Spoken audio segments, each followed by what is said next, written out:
enwego ofu aji ife Obi Cubana me achọrọ m ka egosi anyị sị nọ ife a bụ aji ife afọ Obi Cubana na-eme otu a imoni nọ enwere sị nọ bọyị Tinubu ka ọ bụ amara ma ọ bụ bọyị Tinubu ma ọ bụrụ bọyị Tinubu mana ofu eziokwu nchọ ka ị mara bụ na all the billionaires nwere ya ebe fasi wee gafere enwere onye fasi n'aka wee gafere wee bụrụ billionaire ọ nwere masị ka enyochaba all the billionaires ị na-aghọta otu anyị nọsị nọkịta na Nnewi ije nyocha anyị nọsị nwe onye ọ gbara bọyị onye afọ nọsị osi n'aka ya wee gafere inyochakwa onye ngafe nwekwa n'aka onye osi wee ke ya na-agafere mana otu anyị na-esizi abịa aba mba agba ọ dịsipụrụ iyi nwanne ọ na-emezi m ifere mma gwa gị eziokwu ọ na-eme m ifere obere ife ozugbo emere m vidio maka Obi Cubana sị ebe ka ị nọsi nza atụ Mazi Nnamdi Kanu ọ bụrụ ozi dịrụ m ndị mmadụ ịpụta kpọbịa efurefu kpọbịa iyi ị na-agba efurefu nwuchuwe enwe vidio Obi Cubana mezi afta mmecha ada vidio ama m na egezikwara nke a ka ị n'ife o kwuru ebe a ndị be anyị na-adị tụra even adị na onye mekwubu gị ya bifọ Disemba na feru bịa fụrụ ụdọ ụlọ ndị be anyị ga-abụ na soshal midia akwa ndị sị na a na-emegbu fe emegbuo bịa fụrụ ụdọ onye na-emegbu gị emegbu ọ ịgbọ mbọ napụta onwe gị n'aka onye afọ ka o igosi onye afọ na ọ na-emegbu gị mana ịka ya standụ kedu nke ka mkpa ị mara sometimes ife anyị na-asị na Naijiria na manajerize ndị Igbo ọ na-abụ nzuzu ma anyị na-ekwu data because anyị na-ekwu ọzọ na-eme ọzọ ọ bụrụ kịta na-enwe mmadụ na-arụsa gị and ịma 100% na onye dị otu a na-arụsa gị ife ị ga-efokọs na kedu ka ị ga-esi wee pụta na mpụta onye a na-arụsa gị ọ bụrụ ịgbarụkwa ọzọ n'iru onye na-arụsa gị jegoro akwa ọfụ goro wọchị ọfụ goro gold pụta n'iru onye fụsị ya nke ego na-ngo owu ọcha onye ma na ọ na-arụsakwa gị ọ dị gị ka igochicha ya ego na igo gold na ọ marụsakwa gị ọzọ ife ị ga-agba mbọ ọrụ ka ị ga-esi wee pụta kwụrụsụ ya ka ọ ya dị nwe ife onye afọ ga-emenwuzi gị ajụ ka nna juna na-achọkwu na-asị ife na kọment sekshọn na Chineke abụọ mmadụ ọnụ n'ụtụtụ a achọ nke onye ọbụla na-ede something na comment section n'ụtụ a all the young billionaires onwezi ka esi afa na fazi as enemy ndị Igbo na famede gịrị ọ bụrụ ị na-afụ ozi achọ m ka ị na-ede comment akara enwe ife unu na-ede biko ọ bụrụ ị na-adị ife nnekwu dee na ị na-adị ife nnekwu achọrọ m ịfụ comment unu ọ bụrụ na ị na-adị ife nnekwu dee kuna na ọ bụrụ Facebook ife na ya kwụzikarị kada ya egbu oge n'ụtụ isi iberibe na-adịsị ndị be anyị too much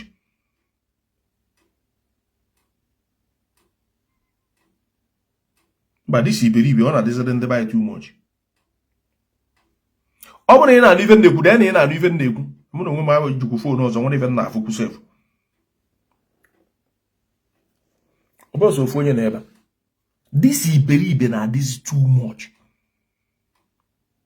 onwe ndị kịta nọ na-afọ Obi Cubana na-asị efuru efu na ọ naka n'iyi etukwube gị na kịta sị gị onwe nwe ike ebe aga gwa m ife aja ife afọ Obi Cubana me jọs ọ bụ na ịma aja ife Obi Cubana mego n'ala Igbo achọ nke ide ya ka fịa na comment section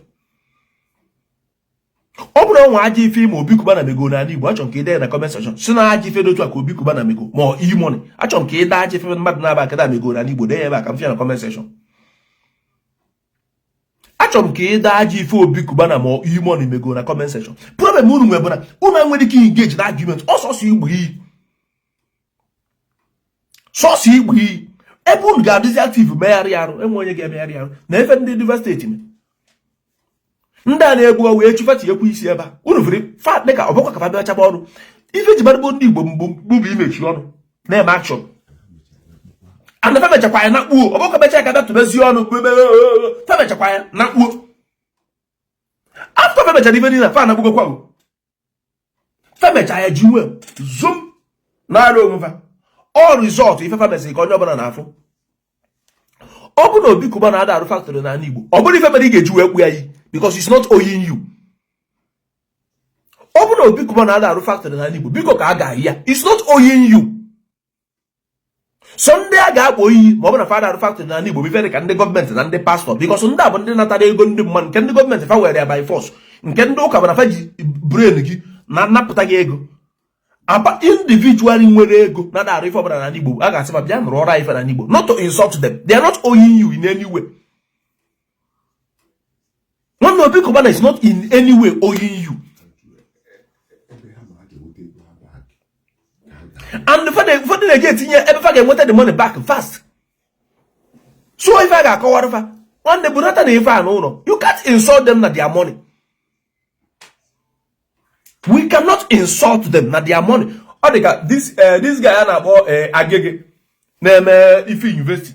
After me born na baro after this guy Ejike Mbaka Lamborghini 500 something million. Na baro the guy mba. The same Agege go G-Guard go kwa the other best this. Mbo de go that people na atakwa afu. Onye ozo egozie kita o maputazi enyemezi onye ozo advice. This guy who na-akpọ Agege after me born na do one footballer Ejike Mbaka 500 something million. Na ndị mmadụ na-ata afọ the guy Ejike Mbaka 500 something. The same Agege go moto 100 and something million.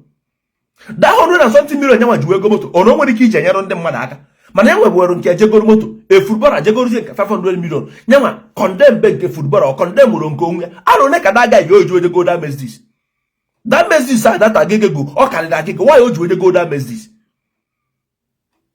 o go that mess this so na na arụ museum ebe ndị mmadụ ga-abịa na akwụ ụgwọ na-ekiri nyawa na ego na abanaba ono nwere ifo ga-eji ego abịa ndị mmadụ we always fast to condemn others but we don't condemn ourselves. What is the meaning of akuruono? It's something you have to beg people. There is by Marefe. Marefe, akuruono, you have to beg people. You cannot force anybody. When I say akuruono, you have to force somebody, insult somebody. Akuruono, you have to force somebody, insult somebody because it's akuruono. You don't do that. Okay, can you since you don't know Baba V, you can go. See what is the meaning of akuruono? So you have to insult people. Because I'm a akuruono. You don't insult people in their money. Ndana onye ji ego community. Mana onye ji private money bu aya kọwara onya si anya biko because o jire ego gi. Eji ya ka oji. On the ji ego ka government ka uni ihe chọrọ ila ko government enwe pa we pa government yi because government ji ego ndị mmadụ. Onya nweme enwere m ike pụtasị na gọọmenti na-agbani gọọmenti niile dị na-agbani mmụọ it's not their money fa na-ebe fa na-arụ ọrụ na-akwụfụ ụgwọ so ego dị na steeti fa kwesị iji na-edozi steeti ọ bụrụ individually you don't have to insult them in their own money go and onwe gị na-edede steeti nwee ike na ọ bụrụ enwe shoe igote 5,000 for example that shoe igote 5,000 ị gasị na enwere shoe 2,000 gịnị mere igolo shoe 2,000 were 3,000 help all people because enwe ndị gote shoe 2,000 nwe ndị gote nke 1,500 mana igoro nke 5,000 ọ bụrụ na ndị ojii ga-enwe sense ife ọ bụla ị need n'ụwa bidogori from onwe gị the fit tụba ndị ọzọ aka ọ ga-adịrị anyị mma anything na-eme n'ụwa I don't blame others I start from myself anything na-eme n'ụwa Chukwuke I always start from myself ọ bụrụ others the insult anyị na-enye all these billionaires na this too much na family gịnị ka na-ajụ gịnị bụ their crime na fekpatara ego why na go na onwe gị na struggle na-ekpe ekpere na-achụ ma aja na-eme ma fasting na-eso ma seed ka ị nweta ego fanwe nweta ego they need to develop our side yes but we cannot force them and we don't need to insult them about that or if I akọwarụ Obi Cubana bịanụ ka unu tinyere factory n'obodo a bịanụ ka unu mere anyị nka but ọ bụrụ ikpofe efurefu ị na-akpụ efurefu na o mere gịnị ị na-ede igbu efurefu igbu ya yibugosi na onye ọbụla na-akpọfe Igbo onye isi na-adịchara mma insulting them na family gị gịnị kịta ajụgo m kedu aja ife afọ Obi Cubana na-eme onye ọbụla na-ede ya na comment section the only thing our border dị na ọda factories na aka anyị ife kwuru bụ eziokwu but we cannot insult them.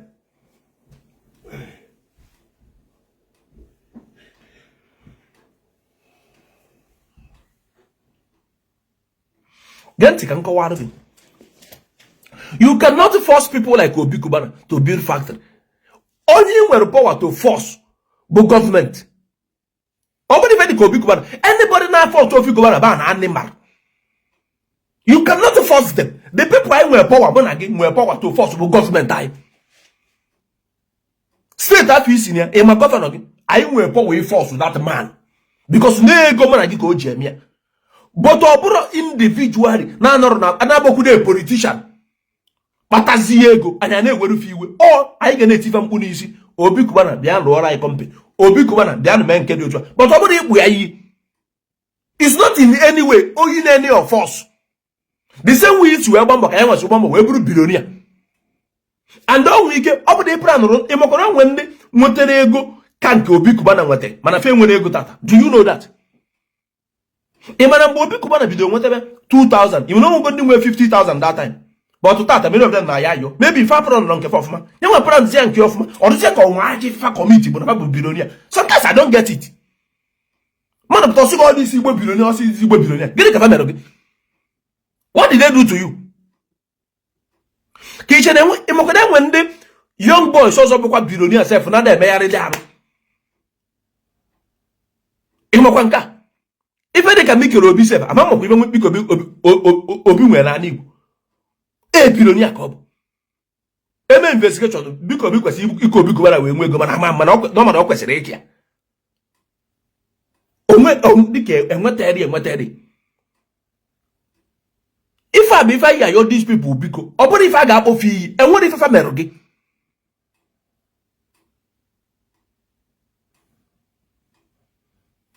bịa this guy afọ na attention nyere gị na ọ bara uru because you reason like animal. What do you mean that they richer than Dangote? Their own personal money. You look at that, mature man, you know where mad you were. You know where a man like him, if I was stupidity to the highest order. You know where a man like you were because no one will go over development. A man like you know where you were. Nature or go community. This guy, are you even okay? All the man get a wounded man and Igbo. All them man get out of jealousy. Or the man get a son and a woman out of jealousy. You look at you, was a man like you. Ojile ego community, Ojile ego state, just not at the age you know where you were. Never one height of witchcraft. Emma who win you. Which are the who can just human being like a kamanage. You look at it where a man like you were. Ojile ego village, Ojile ego community, Ojile ego state, personal money, you know where you were. No matter beginning. No matter beginning can najo. On your batasi goes whenever the where you were. Ọ bụrụ na mmadụ develop steeti ya ma village ya ọ bụrụ ife a na-akpọrọ ya iyi onye a ga-akpọ iyi ejide onye afsevere de kugbu onye bụ onye village onye lere na village ka o wee mee something were ego alie ma ọ bụ onye village tụchara ego nye orie ọ bụrụ onye kpata personal money because you go and edit this in your own personal money iji ya emefe sọ gị. Is this early morning people are preparing to go to work? If you are preparing to go to work, you will not be here. If you are preparing to go to work, you will not be here. It's not one of the problems. Oh, no, woman na Igbo. Oh, no. Out of jealousy and envy, you are preparing to go to work. Why are you here? Must you be here? Did anybody invite you to be here? Did anybody invite you to be here? To never anybody away for nothing. You cannot force them. The people are in power to force our government.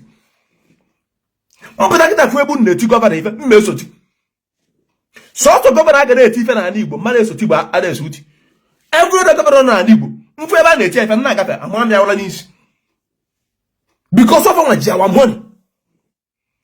Of our money gonna attack all from other billionaires about their choice. If they want to fight, if they don't want to fight, but we cannot force them, and we should not be angry with them. If I pay a young boy, you go to iPhone 2.7 million. I'm not making an iPhone now. Can I buy 2.7 million? What iPhone they use? Honestly, I can't. If I get many can go to a motor 1 billion naira. Or say there's any many. You go to motor 1 billion naira instead of you go to village. Managua go to iPhone 2.7 million naira. Phone 200,000, when phone 500,000. Managua gana be many key. No go to able to 1 billion naira. Yellow village yaka. Get him Managua go to the phone 500,000. Where the other 2.2 million naira near your village yaka. We should always start from ourselves. Or even others. Because if you don't have work in Germany, if I have work, I will not be here. If I have work, I will not be here. Oh, the man, I wish that your friends can see this, your comment, and give you space. Oh, the man, your friend, the battery. Oh, the man, friend, and buy a woo. Oh, then that. Another man will go to another village, go back to the woo. All these people, we feel all these people. Always, they are angry because you make money. Always, find a way to give an battery. Often, a woman, no other person.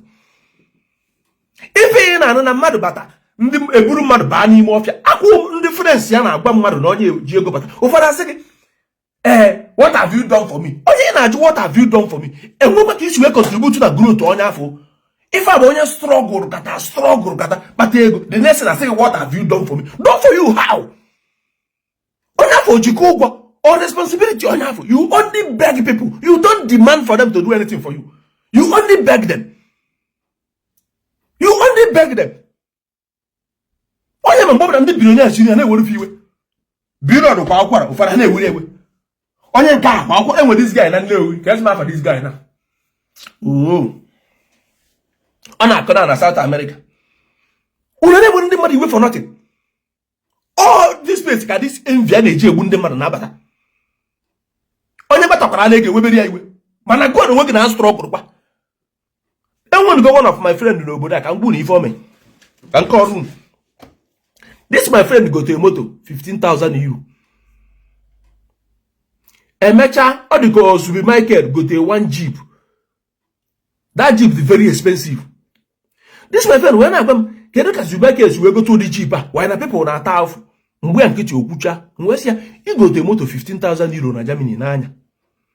Kai we say no OBI Cubana Zubakel go to moto 300 million na buy. Ine we why ojo you go moto 300 million. Man ndị mmadụ na tough. Mana gu Obi ka go to moto 15,000 euro. One nwere moto 2,000 euro. One nwere moto 1,000 euro. One nwere moto 4,000 euro. Why is each way were ndị nke ọzọ? You go to like 5,000 euro, or 10,000 euro help all your village. We always see fault in others, but all these riffraffs not here, they can never see fault on themselves. They always see fault in others. And Marifa no matata, all these people, and where your friend is like this, what go from that person? Often when they wouldn't mother. Away from that, Bobby Fafane brave Numego, in na go for wood. Ibate Makatuka, Ibatego, but a friend in that 100% fucking boogie. 100% fucking boogie. Over the farm and jebo babugi, Fetigo, if I'm or Mona, Niricha, you move. But can a fanafia, name Mosso, Yano Faka, no Moscow, Opera Moss. It's good to help others. It's good to help people. What is very good. But you don't demand it. They are not owing you. You don't demand it. In a wakambo, another young boy, what has yambo, you will be no merogene. Is he owing you? As you go moon now, one may for OBI Cubana committee, crime or committee, or billionaire. I won't that anything. See, if you never know factor. Yes, more women they were not factor, but I will make it by you because of that. After me for OBI Cubana and Haruna Asaba. The very first day for this thing, ha, back on his. Even Negubu and Aguna no Imo State, Koguna na Abia State, Koguna nebo ni wone Nugubo na number ogene ka na ejekwala Asaba no. Otu aka nsi wegwe, mana obodo ka obi ayi. Because obodo ka obi ayi because if on Haruna Asaba. Asaba mo ka na Asaba ba ni Igbo, mana obodo na ru ni fe ka Ebonyi State, Enugu State, Abia State, Umu Ifa, mmaka we tu ya fa ne. But obodo ka obi ayi. Na gbe yi gini ka o mere mu. Why would I insult him? Gini call me. I don't get gini call me. Gini ki ye. Gini ki ye. Ana amaro mmanu no. We po na ama. Mana ife ji won ya akọwaro mmadu. I like no me fe ndoka. Mana mgbe Ebuka Obi bia baro ife oru na nga obara eturu mi afa. Apụta mo bum dekede. O doru na ni fe ora gbasara ndị isi ụka, ndị pastor, ndị reverend onwe ji come na. Mana Ebuka Obi rụchara ife ọrụ na nga ọbara nkiricha da place si na ọgbadị. Because before je that nga ọbara ebe a bụ ọfịa. Ma mara kwa be ndị next 200 years onwe ga-eje ebe a. Mana o jere ebe a na je mepegodi that place. Ekene kwa amịa. Ejiro because na mara like ife ndị ụka wee gbachi nkịtị. Ọ bụrụ ụmụ rifraf adịka unu nọchaba adefu nede frode fafu duto no unu onye fa adọrọ mma unu enwere ike pụta kene the person mana apụtakwa ama open were iru m na ọnụ m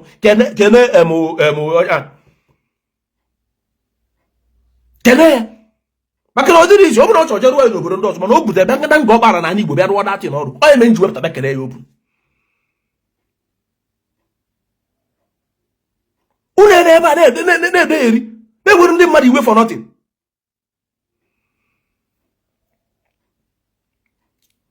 Diamond ụdị ego sokwara ala Igbo man kpata ọ bụ na oburu ego village oburu ego community no personal money anya ma akparị ọnya ife ga na-agba ọnya fanya chetakwa ụlọ ya natakwa ụlọ ọ ga-esi eme ya ọ bụrụ insult ana m afụ ndị mmadụ a na-akụtu ife ndị Igbo na Lagos also poor people and ndị niile na-ede datin chukwu emekwe unu bata ego unu ga-anwụ pọ ife aka na-ede bụ yes ọ dị mma let them keep on destroying them we told them to come back home ị na-aba sọsọ mba ị dị happy na destroy na ife mmadụ ị na-aba mba na destroy ife mmadụ na Lagos kedu ife ị na-abarụ mba onye afọ destroy na ife abafu ilugo from that person mara ife mere o ji were rụọ datin na ebe afọ did you hear from him ilugokwa from that person the way unu si akpụ iyi ọkacha disi bụ na-enwere ife pasta n'ụwa sọsi ka mgba gị je bido tata nyocha ya dee ife mgba gị mgbe anyị kpatara obodo a ọfụ enwe one guy rụ 4 rooms and parlour so gosi m na ụlọ nsị na ọgbọ nịkakwa na ọdọ ọkwụ izio ife mgbe anyị kapatachara ọfụ otu simediti na amarọ one of our friend emefe nke a kwuru si na ada arụzi n'ụlọ ala na ndị bịa na-apịa manchọn ụlọ elu ya nwa na-arụ 4 rooms and parlour gị na 4 rooms and parlour 4 rooms and parlour bụ ụlọ ife ọka na ewu onye akwụrụ ife a arụbe 4 rooms and parlour ruo na daga emeghere ọnụ wee condemn other 4 rooms and parlour our friend rụ years ago ọrụberụ anything ruo tata mana gị na-ekwu okwu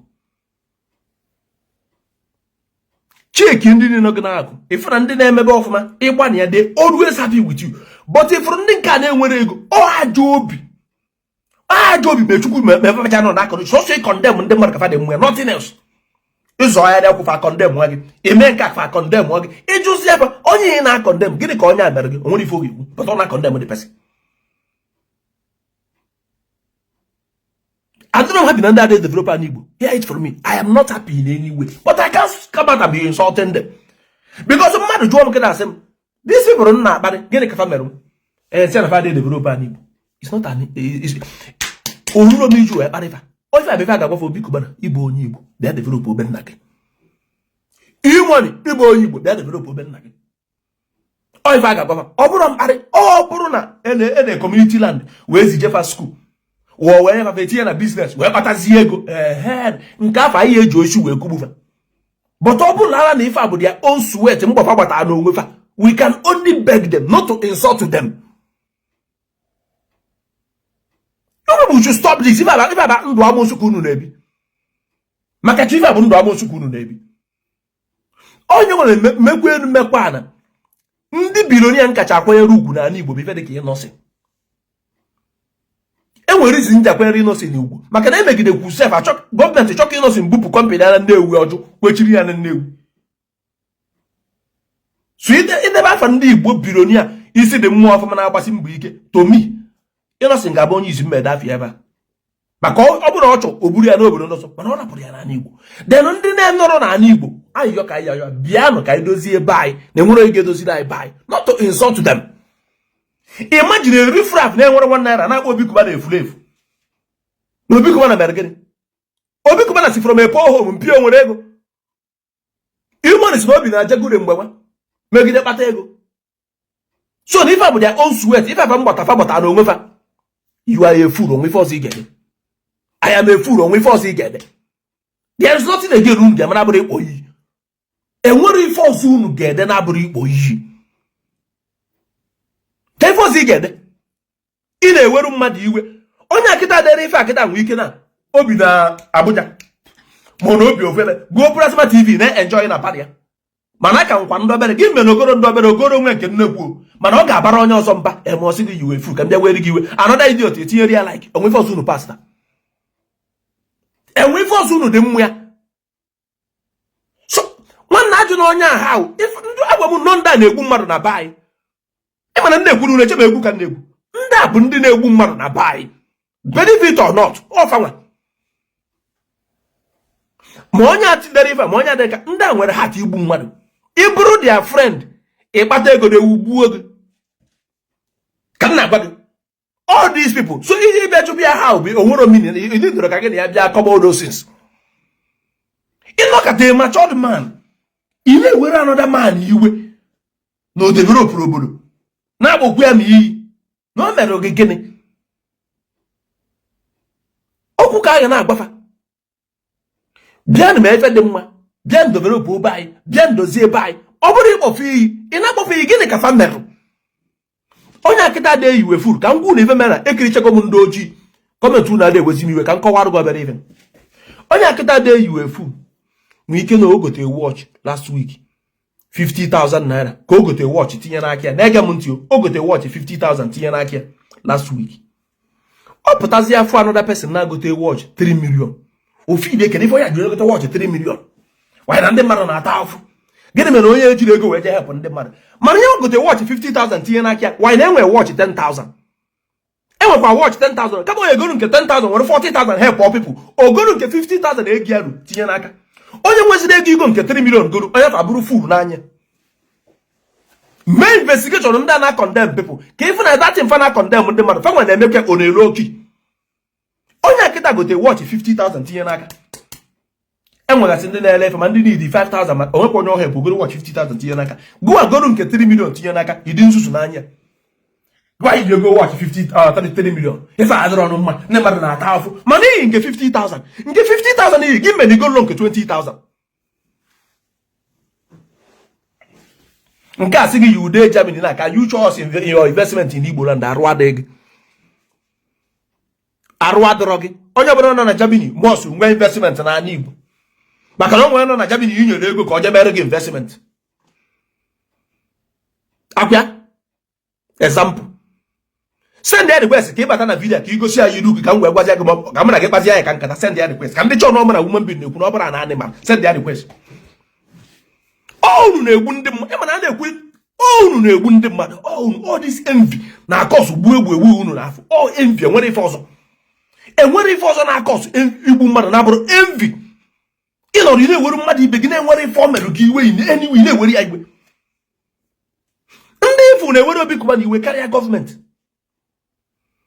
onye nkịta ife gọvanọ a na-agbanikwa eziokwu ị na-asị na gọvanọ na-agbani mana ị na-ewere Obi Cubana iwe wanyị na gọvanọ ji dị ego mụ na gọvanọ na-eri ego mụ na gị imenye ọrụ sị na ọ na-agbani onye ifo kịta ga-agwa gị na gọvanọ na-atara ya da gọvanọ na-agbani ifọrọ na ifuru ụzọ ọ rụrụ ebe dị otu a kedu ndị dị ife ọndụ ife nna gekwa m ntị ọ bụ na ị nwere friend na-eme ka dis people ahụ mfu na ede kọment a gbafuo from them fa ga-egbukwa gị ọ bụrụ egwu ka na-egwusa gị fa ga-egbu gị fe jire bụ ọgbụ gị fe tinyere gị fe na mmiri rie nwụọ bikos mgbe ọ bụla fa nọ iwu a na-ewufa obi a na-anụfa maka na imerụfa gịnị ndị imerụfa gịnị ka m na-ajụ nke ọzọ asị gị you are in Germany come and show us your investment na Igbo so nwe ife nwere na Igbo mbịagosi gị ya ụmụ nwaanyị ndị Igbo na-akwụrụ ụgwọ faji amụ soyi mgbe onye ka ị pụtago bịa appreciate that one ụdị nke ya lafịa onye Igbo m giri keke na ala Igbo ịpụtaka bịa sị ma gbara nze title na igiri mmadụ keke na ala Igbo ka o wee na-enta family anya these people will not come out they only see your negativity but that positive one fanchari na-ekpu isi anaba ga-ekpu isi all these people mfu tụanụ fe egwu ka m na-agwa unu ọ bụ na your friend na-ebi like that gbafuo from that person ọ ga-egbukwa gị ị na-anụ na mmadụ batara obodo Igbo friend ya egbue ịnụ na mmadụ na-azụ afịa na maybe na main market ma ọ bụ na Aba ma ọ gị na village egbue all these people na-egbu na emedatin all these people na emedatin they are always angry with your success always you are not owing them mana fa ga-egbu gị ka nna gwa gị ifụ ebe nke a dị mụ bịa gosi ya egonye mmadụ keke na pepe ịdị otu ama afụkwa ewu ọfịa kịta ya gafere onwe ịmụ ụmụ nwaanyị onye mgbe ego mechin si ije darụ ịmụ ụmụ nwaanyị onye mgbe ego soyi mechin ịma ndị nsaịn goro kọntraktị ka fa je mụọ ka esi akwa akwa ma ndị je mụọ ka esi eme ife niile with my own personal money ị ka meghe ọrụ na-ajụ m ife mmego ị ka na-emeghe ọrụ na-ajụ mụ ebe agbara ife mmego ụmụ nwaanyị ngo esoyi mechin na ọ bụrụ sọntịn ka ọ bụ ụmụ nwaanyị ngo esoyi mechin andị ka mgbakwuru nchọrọ igonye onwe nwaanyị esoyi mechin adị m ajụ gị steeti gị ịchọrọ mụ na gị na-ekwu okwu na esi m agbara nze achọrọ m ka ị gwa m your steeti enwere ife nji your steeti eme ịbụrụ onye Abakaliki ọ gbasara gị ịbụrụ onye Anambra ọ gbasara gị ịbụrụ onye Imo ọ gbasara gị ịbụrụ onye Abịa ọ gbasara gị ịbụrụ onye Enugu ọ gbasara gị I don't care about your state so far na mụ na gị na-asụ ofu asụsụ nkwuo okwu ịnụ gụọ akwụ okwu nụ I'm okay with it agwara m steeti gị onwe ife nji steeti ga-eme onye ma nwere ike ịnụgide ka m kwuru okwu n'ọnụ sị na abụ m onye steeti dị otu a nwanne enwe ife nji steeti eme to mụ asef ọ bụ na ọ dị possible si mee Igbo ka ọ bụrụ ofu steeti just one state round because steeti abịa bịa kerisizi ya ebe ụfọdụ n'ime anya na-eche eche nwanne enwe ife nji steeti ga-eme ego m less than ụmụ nwaanyị 20 sewing machine na social media. Why 20 sewing machine? Man didn't you ever do something with my own personal money? Over investment come. Or no can you be investment? Can you check investment? One ego sewing machine or whatever na akwa. Na enyeru nwanne aka, na enyeru mpi aka, na enyeru. Can investment take nka? Can you be investment? Can you be investment? I invest in woman being. Because no, ana enyero aka o ma aji ifo na ebe nata. Enwe onye bu egbe tata. Ga-abụ na ikpo na gonya keke na bebe otufu egbe. Ya nyaba keke na bebe. Ka ọ na imaro, enwe nwaanyị na-akwụ n'ụzọ, ị ga-akpọ kịta. Register ya ebe ọ ga na eme ife nweta ego, ọ kwụsị ikwu n'ụzọ. Ka ọ na amaro. I invest on human beings. So ị bịa jụ nke ife mmego na ana Igbo, gbanye ka amụ gị. Gbanye ka amụ gị. Nke a ndị nke mmegwu, ka ọ bụ ndị nke bidoro chop. Were you people not online? Witches and wizards. And then the pastor not witches and wizards. No, no, okay, kwesịrị na achọ unu. Una ebudo bu ebura amusu. Onye batazi ego commit to crime. Onye batakwara na ego commit to crime. Look at them, fools. They are enjoying their money. When they enjoy their money, it's for better the money. Did you contribute anything in their growth? So why are you demanding for them?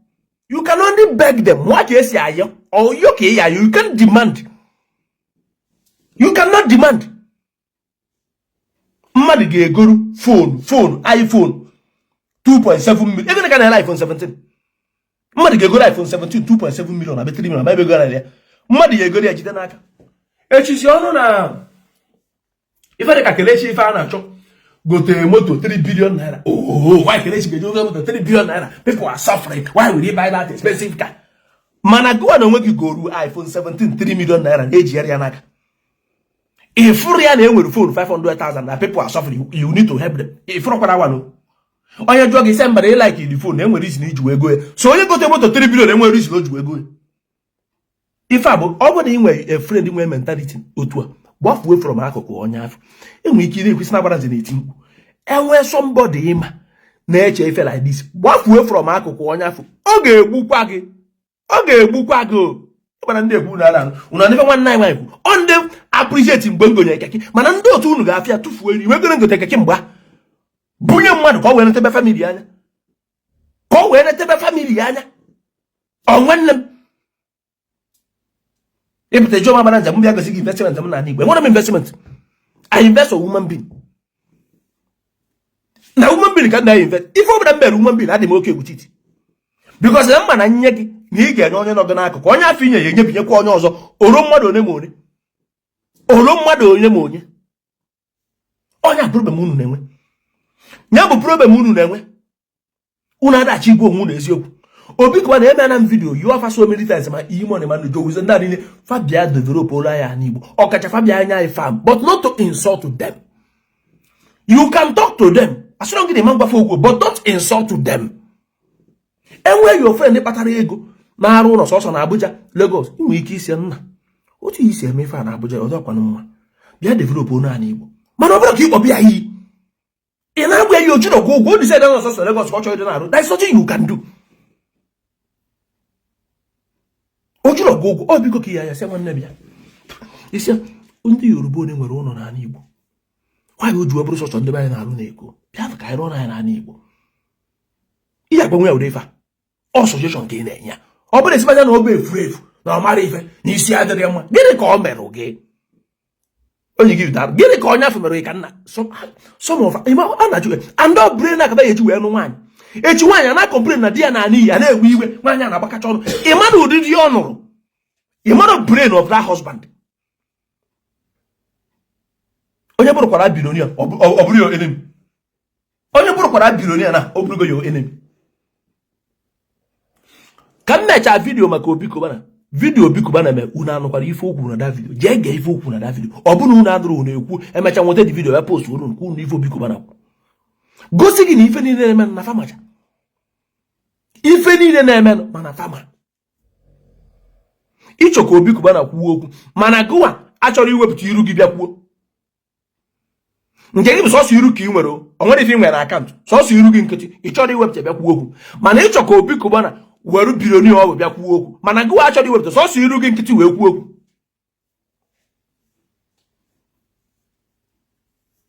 ije darụ kwụsị na ife unu na-eme ọdọrọ kodu ọ na-ewute m na development adọrọ na be anyị ọ na-agụ m akwa everyday but ọ bụrụ ife a na-akpọrọ mmadụ iyi ọ bụrụ ife a na-akpọrọ mmadụ iyi ife a bụ ife anyị ga-agwa bịa mere anyị ife dị otu afụrụ m ife arụ na nga ọ gbara adị m happy and Maria na-enwekwa so many Igbo people na-arụ ife na their own village na ọnọdụ osi na adị na social media because ka m mechaa video si ndị Igbo bịa rụwa farm ka ndị mmadụ bịazi bịa send bịazi arụ videos farm na aka na compare together ipo osube enwekwa a lot of farms dị na Igbo mana enwere na dị n'ife social media enwere Imo steeti enwe one man o gotere na mmụọ uru chekwa ebe 20 years cash of land gbaa fence onwere ụda anụmanụ ndị ma na-ada azụ n'ime that place ọtọdọrọ na social media in our ayon na yon the Bible Fabia can develop OBI but not to insult to them. You are not in any position to insult anybody. The only people you have power able government. In our government you get meso. In our government you meso. And all kwale suti. Obo kwale suti. And if nothing cause in our bonding cause you should off you. I called Obi Cubana out. Did I insult him? The problem we are Jesus. Not about Naju. What do you mean? Where do I stand? Calling somebody out is not an insult. You can call people out. Call them out on what? Hey. Africa if you need on your brain. Where do you stand, Seth? You are the one that called Obi Cubana out. Yes, I called him out. Did I insult him? I called him out. And I'm still calling him out. I'm still calling him out. Because I'm called the out. I'm insult to be. Can't you people just reason? As in, for once, you never get use of this number 6. Do you know the meaning of calling people out? You can call people out on something.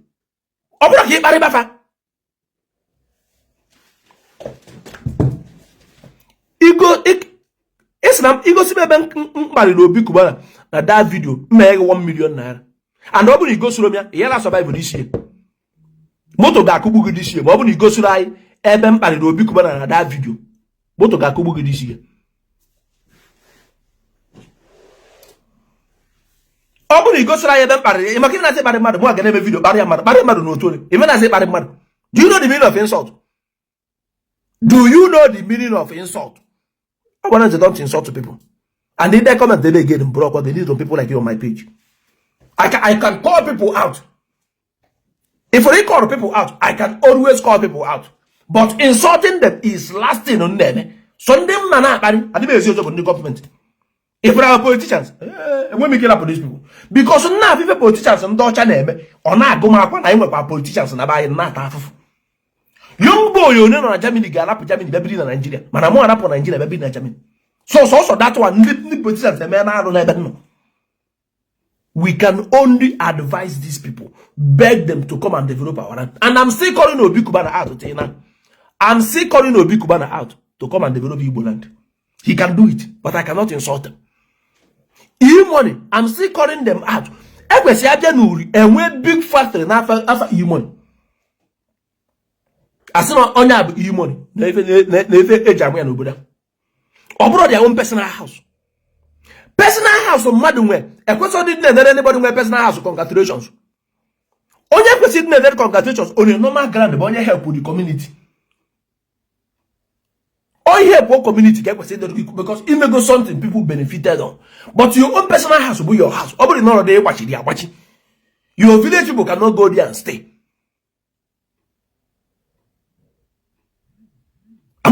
Your village people cannot go there and stay.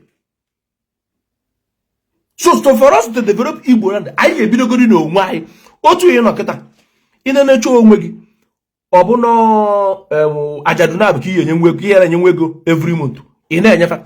Mu ene na cho onwem. Oburo nya ka ma na enye. mu nwere na-eche onwe m ọ bụrụ ya ka mere esi otu a mee ịma na ife ga-adị mma mana mgbe ọ bụla anyị echefuo onwe anyị na condemn other people chidi darụ the problem ka mgbe the problem ndị ojii nwe ihe etukwuru na condemn other people that thing na condemn other people imebekwa your own part but ị na condemn others megodi nke gị mechasịa nke gị condemn others ga-abụrụ onye jụọ gị sị emegodi m nke a onye amezie nka but enwebere nke ime but ị ga-etukwuru na condemn others. Farm a na-ekwu okwu farm tata mụ abụ onye isi na-eti mkpu na social media from 2020 mbata na social media ka m bido na-eti mkpu farm aka ọ na m ji kọcha ji gwupụta ji nweta alagala ji ma ọkụkọ mechaa ọkụkọ tocha ntacha ya ndị mmadụ enenọ m bịa okene emesịa mma ọzọ o ruo na Mee ekwesịrịla dị ọkọ ọ dị ọkọ nwa onwe mmiri je jezo na Mee asị na mmiri abụọ ya wee bịa ị na-aghọta asị na mmiri abụọ ya wee bịa otu ka ọka dị na-esi wee mụ so nsi na nke ọkọ na ndị na-eme ọkọ bụ ndị kwadoro ọfụma ma ife gbasara ya but all the good to help our people very very important. Once ị nwere ego ide enyere ndị be anyị aka adị m agụnye gị enwe so many families start na eri nri na Igbo because of more. Either na mmerụ mpa oru ụmụaka ma ọ na mmerụ mma oru ụmụaka ma ọ na mmerụ ada nwaanyị ma ọ na mmerụ ada nwoke. I always do my best n'ebe ndị be anyị because I know that people are suffering. And ndị mmadụ ga-enyere fa aka. Just few months ago ka m goyere ada nwaanyị sewing machine. All the riffraffs n'ebe the comment you can never see their comment. Can go ife jama ndị ajọ mmadụ ime ezigbo ife you will not see them. Ọ bụja na enwere female that is the time ihe afụfa. Ọ bụrụ na otu ihe nọkọta na enwe your friend ga-abụrụ sọsọ ife ọ na-eme bụ sọsọ condemn ka ọ na-afụ n'ebe ị nọ. O nwebe any positive thing o kwuru n'ebe ị nọ. Ọ mgbe ọ bụla ị metara nka gbafuo from that person. Ịgbata ego onye egbu oge. Ị ma na ndị ekwufe egbu oge ọrịa gị ka egwu ka na-egwu. Ndị egbu oge onwe ịkọcha ịchaba agbara nzọ bụrụ kwa otu ihe isi egbu ya. Nwanne ọ bụrụ ị nwere friend sọsọ ife ọ na-afụ bụ ayi metọrọ nụ nka ayi metọrọ nụ nka ayi metọrọ nụ nka enwere nke ọ na-ekwete na imete nwanne ịgbata ego that person egbu oge because they will never see anything good. Ndị ife niile mmegoro ndị be all these people na-ebe na-ede river they will never see it. Mmadụ na-agụ river fasị gara pịba sọsọ ife chọbụ ka fa na-akpụ iyi all because na nya fata nka mana fa baba da nka ka ma mo ndị shi dị mma mana afụgo m na their brain dị empty so there is no need of talking to them. Even before government akpụrụ akwa ọkọ eso m na ndị na-aya akwa ọkọ biko nwee something na Igbo ga-abụrụ a na-anụ akwa ọkọ na-anụ akwa ọkọ ka ma na inwe ife dị otu a na baị eso m na the people na-eti mkpu datin eso m na the people na-eti mkpu datin because m na o menwuru ya.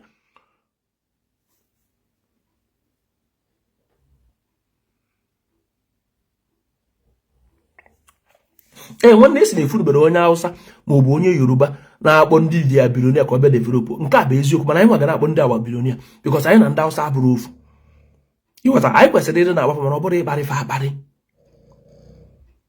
ọ bụrụ ikpofu iyi ọ bụrụ ma ịkpọfa anyị kwesịrị ịdị na-agbapụ maka na fa bụ ụmụnna anyị ọ bụrụ na anyị kpọrọ fa kedu ndị anyị ga-akpọ anyị ga na-akpọ gọọmenti anyị ga na-akpọkwa fa mana ọ bụrụ ikpofu iyi ọ bụrụ ikpofu iyi gee ntị enwe my friend nọ South Africa. This my friend mgbe ọ chọrọ ime farm mana ụmụ nwanne ya bikarị na be ndị Yoruba ụmụ ife Ogun steeti ebe a ka ọ nọkwu wee too wee kpọọ ya ọza m nsị ya nna otu ihe nọkịta your village people ka na-ata ahụfụ na ị ga-ekwe m gbaa mbọ ka ị rụọ daa farm na your village at least ka ndị village gị na-benefit from it n'ijekwaje rụọ ya ebe a kịta si ka ị na-ebunatazi ife na your village na ọ ga na-afịa arụ mana ị rụọ ya na village ndị village gị ya aka wee dị happy osimiri emechakwa ahụ kọgidekwa ndị ekwe na ndị ekworo emecha ọsịma agbara na okwetego na ife nkwu na ọ ga-eme ya nsị a na mana na ije gote ji ife dịka 500 tubers of yam na Benue bịa kee ndị village gị ọ na ịkọ ji na your village kọta ife dịka 200 tubers of yam wee kee ndị village na ihe aka wee dị happy nke afọ akọpụta na n'obodo gị ka a na-adachi ndị obodo gị ife aka m gwacha adịziga ya o wee rụọ farm ọrụ n'obodo ya. Till today ọ ka na-ekene m na da farm ọ rụrụ ndị obodo ya. Till today ọ ka na-ekene m na farm o nwere na village ya. because mgbe ọ bụ na eme harvest ji ma ndị ngwụrụ ma ndị isi otu aka a ga-esi na-ejebefa n'ụlọ je na-ebunye ndị a n'ụlọ. Ọ sị na fon ya ejugo na voice note ebe ndị mmadụ na-ekene ya. Nsị mana kwa mgbe mgbe agịrị ọdesini na-efe isi kpakakpaka. Nsị mgbe mgbarụ gị ma edesini but kịta ndị village gị na-enjoy na-etugo afa mgbe ọ bụla ndị mmadụ na-agụrụ gị egwu. Nsị a na-enwere ife dị n'ụwa tọrọ ụtọ ka invest na woman being. Onye ọbụla ga-anwụ anwụ na enwe ndị enwe ka ọ dịra unu fụrụ ọmarịcha ụlọ ọrụ akwa onwụọ ivu na ma ọ basịkwa n'ụlọ. Onye ọbụla n'ime anyị oriko nwere onye ga-epu ome n'ụwa. So nke ọbụla anyị ga-emenwu mgbe afọ anyị dị ndụ, let us do it. Ka anyị mee ya, ka anyị mee ya. Ji mgbara gị nkọ enwere ofu etesoro m dị ji. Onye mụ na ya ka ọ dị ji ka m gwara ya kesasịa ndị mmadụ irie nke gị. Asụrọ m ya buru nke dị otu a ji ebunye nwanne m. Ọ nọrọ online, ọ bụrụ online mkpọ ya afọ na-eje jụọ ya. Ọkọ dị sentin. Onye wutere m chọrọ inye ọkọ nọ na abịa gbafere nchi bụ onye gift. Then nke m gwazia the second one na a ga-enye dị ọkọ nwụọ. Almost 1,000 pieces ọkọ nwụọ. Ego niile spend na ọkọ ife niile nwụọ. And ife m kwadoro mgbe a na-enwero mma mmadụ nọ na-agbara nze midia ga-ego ọgụ n'afịa. Dagara nwe ife ọgụ. But abụrụ m Chukwu. Ịghọta? Abụrụ m Chukwu. So otu aka o si wee mee. Gee m ntị ka nkọwa adụ nche ka m blọk this idiot. Any drum animals na my page. Anọ m na Germany. Oh, jealousy. Any smart thing anọ m na Germany. Anọ m na Germany. Una ajụa this guy. Germany anọ ya. How is this your problem?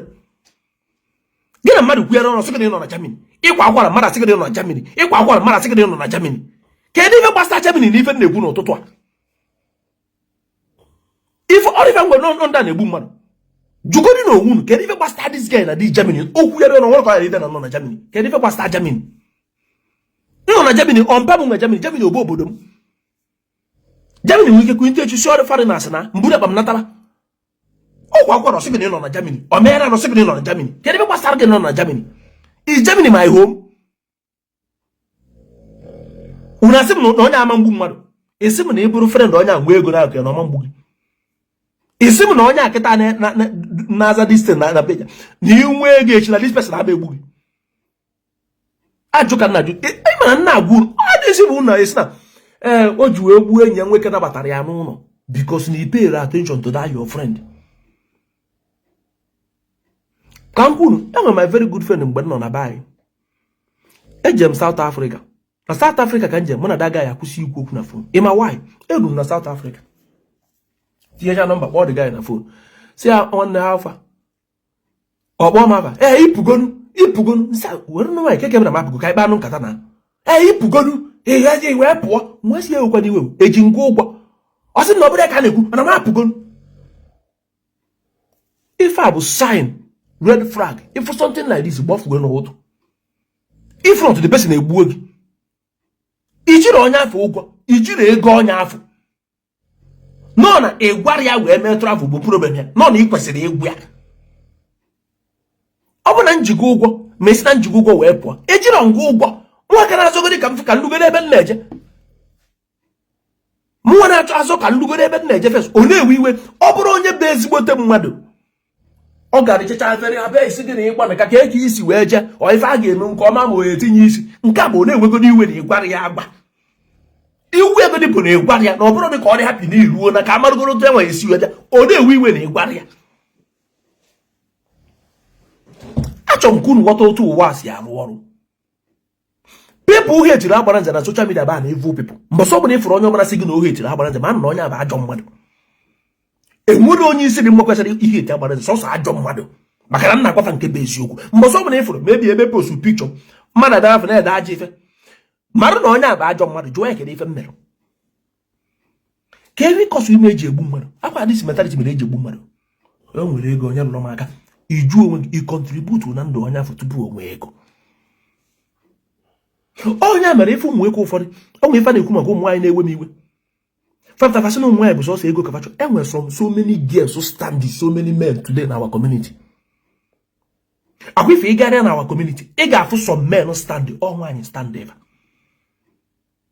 ọnwa ọ bụrụ iwu kọbara dị gere buru ego bunye gị ị ma na otu onye nọkịta ọ bụrụ na abịa na-azụ afịa ị na-enweta 10,000 everyday agbasa afịa ije bịa pọrọ jerie 7,000 jiri 6,000 jiri iri 3,000 were 7,000 bata emecha inweta nwaanyị nwaanyị amezia gị kwụsị spend that 3,000 na-esevuzi ya na-ego ana na-eme ife niile ị mana nwaanyị a stand gị ị mana ekwube ndị stand gị tumụrụ ị mana nwaanyị a stand gị. Do you know that? ị mana that woman so na onye stand gị because ọ da nwaanyị mee gị kwụsị iri ego niile eri wee gopụta ana. And then we even chọrọ ịyọ gasị young man ọ bụ na ị ka dị biro 30 years down egozina expensive things. Mgbe ị egobezi expensive things bụ iruo 40 years gbagoro mana ọ bụ na ịdị 30 years egozina ife a na-eyi na arụ gara ọnụ. Do more of investment. Akwifu iPhone 17 you don't need it. If ụmụ shoe na-agara ọnụ ụmụ package shirt na-agara ọnụ ụmụ watch na-agara ọnụ believe me you don't need it. Do much of investment. Ọ dị kịta that 1.7 million ihe eju 2.7 million ihe eju onye go phone mgbe dị 30 years i were ego a wee gote ana na-eyuzuru onwe gị normal phone iruwe 40 years akwa ego na-ele ana pịa isi na mgbe ihe ebido gobezi expensive iru na 40 years by then o kwesịgo something si nwegasịsị so ị na-egogoro ife gara n'ọnụ nwanne enjoy yourself.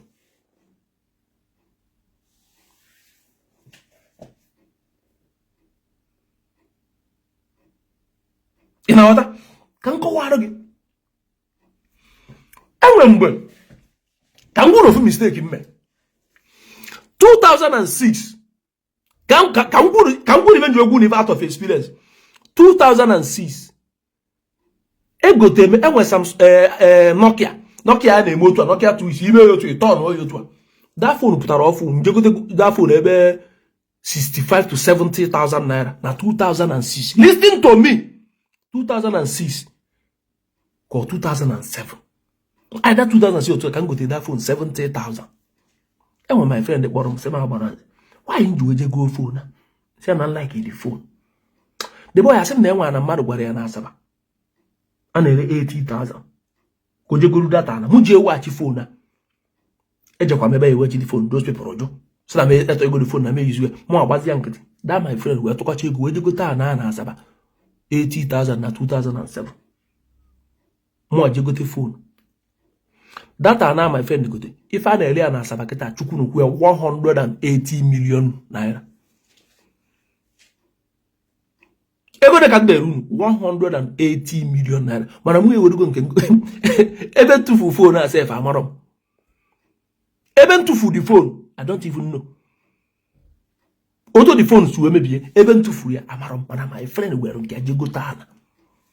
So hear it from me. From 30 years down, ego no obuni ine enwete. Chefu handbag gara n'ọnụ. Chefu ifo wana gara n'ọnụ. Make each one iji go to something. And I'm going to where you go to gold. Can you go to expensive bag? Je go there go do gold. You will go to vote in a village. Open no for Raja na village do Kupua yaba near yaba not about the city. Me mother be get them. Mobro me go to Murugana. Stop buying the expensive things. Omoro meaning. To be the go be o de fa. This one you go okay. Instant go to be where go back. So many people thought na enwele ego make investigation ka ifana fa go expensive things in Ikorobia. E mana apata si ụmụ eke stay away from women. Obro so nwaanyị na mmadụ dị expensive things na mmadụ dị karịa ụmụ nwaanyị. Enwe dị 35 years, 28 years, 29 so say watch oyi like we ke 500,000.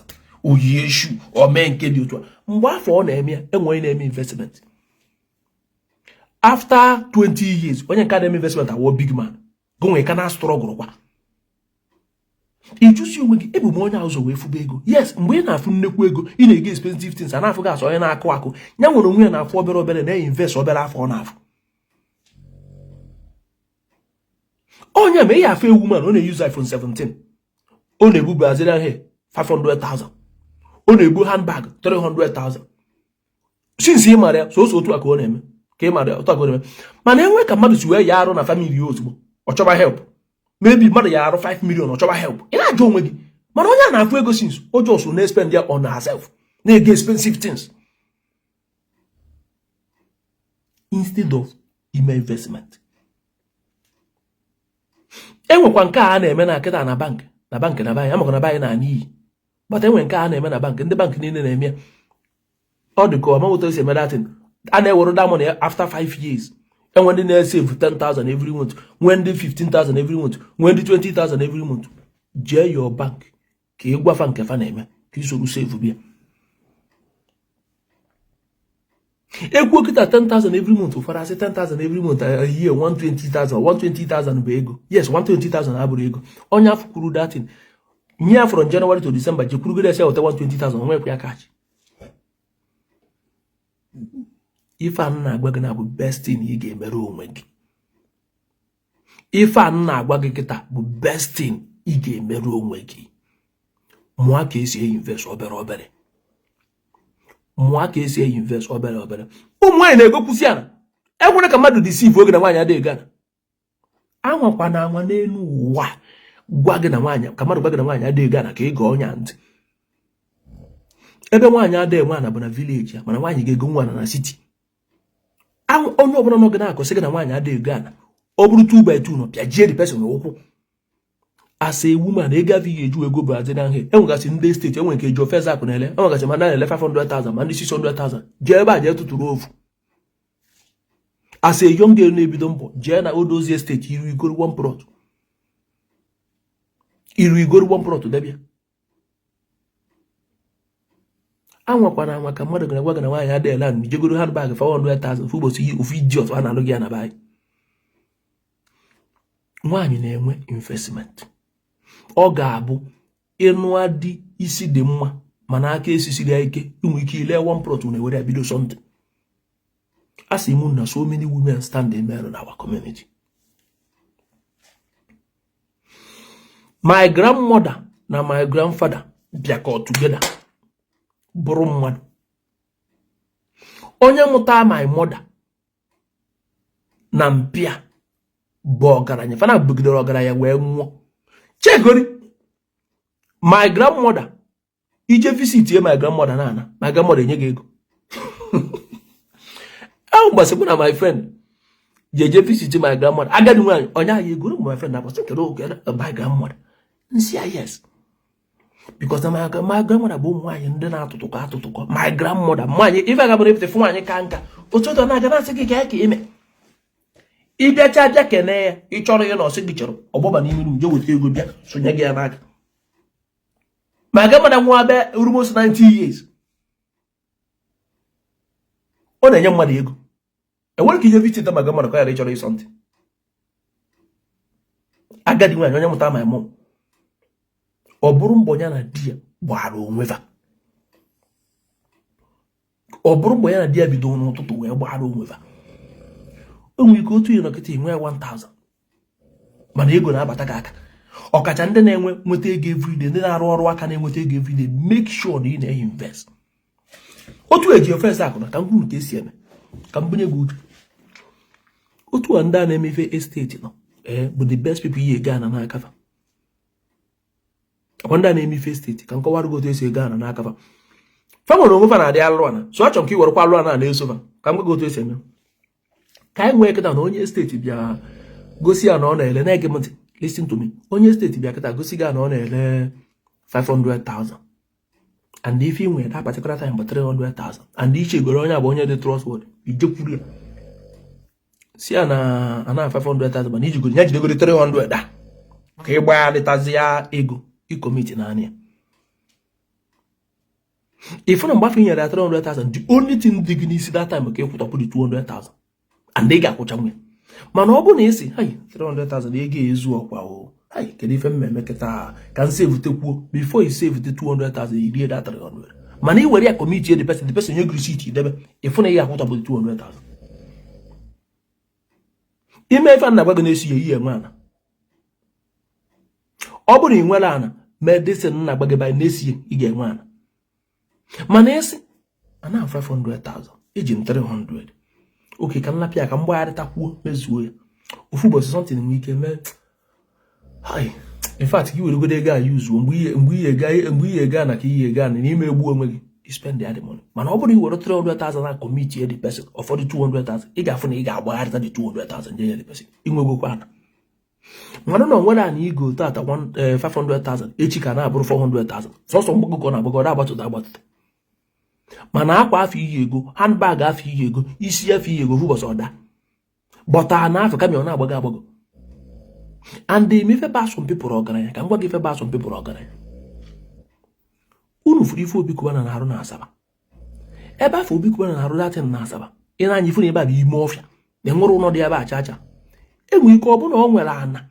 Inwe side eba since niile. Imari ife gini ya ga-eme. Ine fi na eba fa de develop. Na o de develop. And ele kwara na gima ka o de develop. Let's me furu ebe ọzọ ka mma ihe ego. Mana ọ bụ na ọ ka ile were ego wee je mee ife ọzọ just lapia. That if obi kubana na arụ na asaba kita. Ndị niile nwere ana n'ime ofia side ebe akita abụrụgo millionaire. Ndị niile nwere maka ine na that place nwere ụlọ dị side ebe a. Ibe niile ba okotoko ofia. So ndị niile nwere ana ebe akita enwe na ego. Akwa automatic go. Because mgbe afọ obi kubana ga-agba fence. Enwere onye that in obi kubana na arụ ma estate aba before of factory. Enwere onye aya agba that fence asị na onye agafe. Obi kubana rụcha datin ego ne ka ọ dị ka onye afọ anị ya na datin obi kubana rụ nwe fence. And ka m gwakwa gị another thing nkịta na-egbu ndị be anyị. Enwe ike ọ bụrụ igoro na ebe obi kubana na-eme something nkịta nọ igoro ya 1 million naira ma 2 million. Otu obi kubana si arụ something nkịta ịma na fence obi kubana ga-agafe na ana gị ma na ọ dị side gị mmadụ abịakwute gị sị gị ka onye gị 3 million ịgbakọ 3 million agbagwo ego onye gị ile ya na obi kubana rụcha datin. Ihe gote ọta apịa ma tinye na mmiri na-eche ọ gị nwụọ ọta apịa ka ọ gị nọrụkwuo ndụ. Ankwana nwale, do not sell it. If you need a bomb ka ise ka ọ bụrụ dua fence gba mana ankwana wasị ka ijele. Because kịta obi kubana na arụ datin ka mgbu na ife ndị mmadụ ga-eme. Ndị mmadụ ga-eje chọọ another side ebe afọ na-ego kọsị ya n'aka ndị mmadụ because na ọ ga-agarazi ọnụ. Iyo ejelefuo nke gị arụcha datin. Arụcha datin iwe nuzi ego na ele anasa because ilekwara ale ichefuzie side ahụ. Mgbe ọzọ ga-abazi na arụchago datin agwazi ga na na-eme ọkụ na niile side ebe a na na-elezi 50 million ma 60 million ibe aka n'isi ndị lere nke gị 5 million. Uche onye ọbụla ga-adị. Stop buying expensive things before you go be expensive things dị chọọ na ịdịgo okay. As in na-ekwurugo ọsọsọ ya ga-were ego gị ji ego rube azịra ihe ka ọ na-akpụ na maka ndị mmadụ na-ejidere gị aka na-aga enwere ife ome. But for now, stay away from Brazilian hair. Expensive handbag, stay away. Expensive phone, stay away. Enwere oge enu dị ya. Mgbe ihe gị ya na-abịa. Ifuru mgbe ihe goes odo says ịchọ mgbe afọ ijegoro Brazilian hair. Mmadụ na-aga mmadụ eso na kpodi ya n'aka wee na-eso gị n'azụ enwere ife ome. But if you this time, stay away from it. Stay away from it. Some of all these people who are for big Cuban again, I will favor melo. Face you from a rich money on Kemo 100%. Yama John Yabu, Obi na Jago, anywhere got a bin at Jago. So how did he make this money? If I can say it through government because billionaire you know na ni get I nego if no government. Oya pata zile go na ni get I say no government. One day and when the government they tiro 100 their money. Or their sweat. When they won't go with the government, I will be billionaire. When they will sweat, because we will be billionaire. So all go accord there. Each or billionaire, you can do it. And another mistake, if another thing they were with mistake, I made a lot of mistake here, but may to mistake in Mechabu before. But so much area, or drink Kanyamanachi Daptam. Naru, even age. Make each one he made a mistake. And he make a lot of mistake. Tukura na jugo with that. The last 5 years, mistakes he made, open a media or the Kiana condition in order. Go on winging a criminal. If my mistakes on email. Bambok even he made mistake. Some of all these billionaires who know have Bonafaba Corofuma. If I do a billionaire. Or a special something. And the Gangu is you. If I answer na baka mumbo be go in organize that yes. One if Roy could out an ass, I believe from that thing. If I say abakombo be ego ni na ogaranya sinasi asị mama onye obodo tụtụ ọma akwa abakambo be ego ni na ogaranya sinachi that statement bụ 100% asị. If for that particular statement abakambo be ego ni na ogaranya sinachi asị ka m gwa gị njụ asị na ogaranya sinachi bụ asị. Enwe mmadụ na-abụ na-arụ na the same company fana be nwere family problem. As in, you know when you know buy na. As a young boy, you know, your family had working a phone, give you for $1. Your father did okay. Your mother did okay. One day just na abani loan. You know, roll na company, and I could give it 200,000 or 150,000. Monyo buri ibe buru na ụmụ ana niile. Ma monyo buru bịa dị kwa ụmụ ana niile unu na-eme nwe ike dachi ma ofu ana na ụmụ estate niile. Imo ka na-eche go fuboro si ma monyo esi ma gbara bịa na ịgwọ mprọt agwere. Ịgwa ndị estate unu fa dachi ngwọ mprọt of land. Oke esi eme. Ana dachi unu na na-awe na ba na dachi unu na na-awe na. Una ebuko da na niile. Una ebuka na niile so ọsọ unu. Una ama ke ya anyị. Kente kan kọwara ife asụ na organize na chi asụ. All that thing na-eme people are the poor. After that second akwaka mumbo be ego ni ogaranya sinachi fu ndị mmadụ fa na eto na n'ihe nwere fa achieve go se ko bụ isi na agbaka mumbo be ego ni ogaranya sinachi enwe ndị ba ije Bayelsa ruo ebe afu gotecha YC pass na market ma ọ aba buru aje Bayelsa na ebunyere ya na baro na aga na city of Bayelsa fe megide chọta shop obere kiosk shop na Bayelsa na LC pass anọkata fe bido jebe aba roba pam say pass butia na Bayelsa na ele pam say pass megide ana adapter fe jego ebe one plot of land na Bayelsa ruo efe ka 3 rooms and parlour building ya nọkata ruo obere shop ịtọ n'iru ebe afọ ndị mmadụ erocha ya na akwụfụ ụgwọ akwụfụ na ego fa agbagote ego so keduzi ebe ọgaranya si na chichu wee bata na ndụ fa that statement na people n'iyi ihe enweta 500,000 ego enwerekwa n'ife oge eso mgbe ego ga-abịa na ego ga-abịa irie echi nweta 200,000 irie nwanne echi nweta 150 irie at the end of the year ifu na enwe dị 1 million naira gbakọrọ ọnụ mana ịgbakọ ego bata gị n'aka oru 7 million why na enwere 1 million dị gị n'aka because na agwa gị na ọgaranya si na chi so ị na-eche one day na ị ga-enweta ife dị ka 5 million dịkodoro ọnụ ka ị were ya wee mee something nwanne you would die a poor man. Never one night wicked.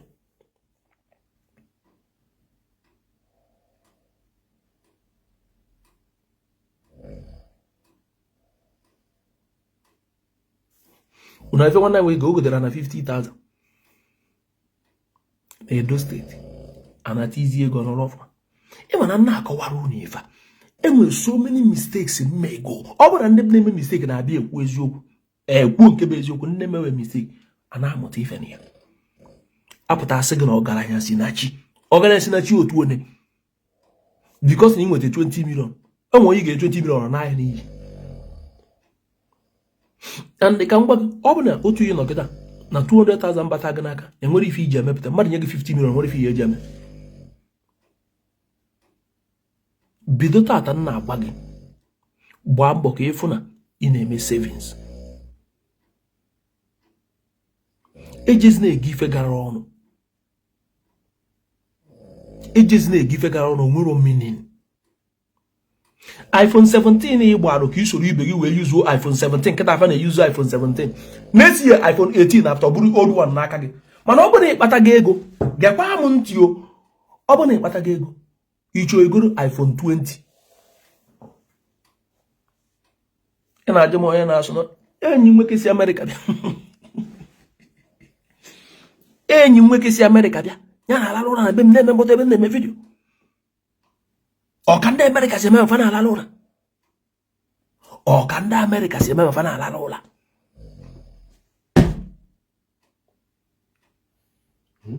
ịmana ife emekwu na-abata na vidio ị na-emekwu ebe na ala na kwuo okwusa ala na America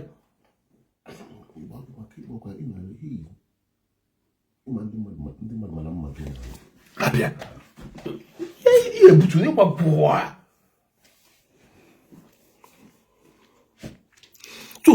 onye ọbụla uche onye ọbụla dị ya uche onye ọbụla dị ya mụa ka esi eme savings mụa ka esi eme ego ka nwekwa ihe ga-enye gị and then ife a na-asị gị take the risk and join the millionaire as my father gwara m datin bụ okwu iberibe ka m gwa gị bụ obere okwu iberibe ọ bụ na ị dị from 30 years down na enwe new afia pụtara ọfụ na China ndị mmadụ na-eme invest inwe ike soro eme invest ga-abụ na ongori ka dị ego si wee kụọ you can still survive mana gezie ntị ka nkọwara gị ọ bụ na irugo 40 years 45 years wee na-eme business gwago na enwe afia pụtara ọfụ ndị mmadụ na-eme na China i wee sị ka ilekọ ife inwe ka isoro wee mee the new business crash ya at the age of 45 ibibi comfortable na-eri nri ịgbarụzi ya aka kedu otu ihe esi wee survive mana ọ bụ na ị ka dị young from 30 down make the mistake ọ bụla ị chọrọ ime udo dị but once if you go 35 years na your age gbaru mistake ọsọ mana ị ka dị young imegodi mistake onye ọbụla na-apịrị ọf ka ọ na-adị ibi enu ị na-aghọta ịdịgodi 29 30 gịnị enwere ife anyị ụgba kwuru mọs na ọ dị 23 years wee bụrụ milionia ka ọsọ na bilionia mazi m nke okwu ndị mmadụ asị na asị ọ dị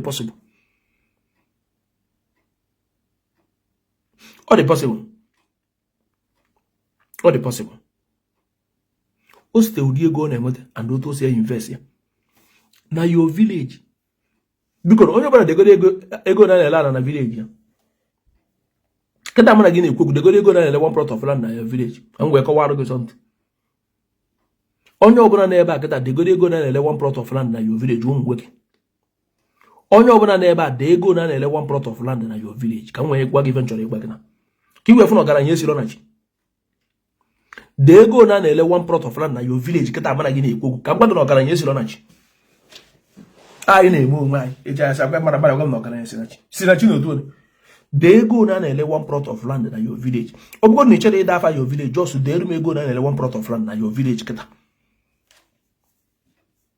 mụ kịta na my village nwere 1 plot of land ihe gote 5 million ọmụ 1.7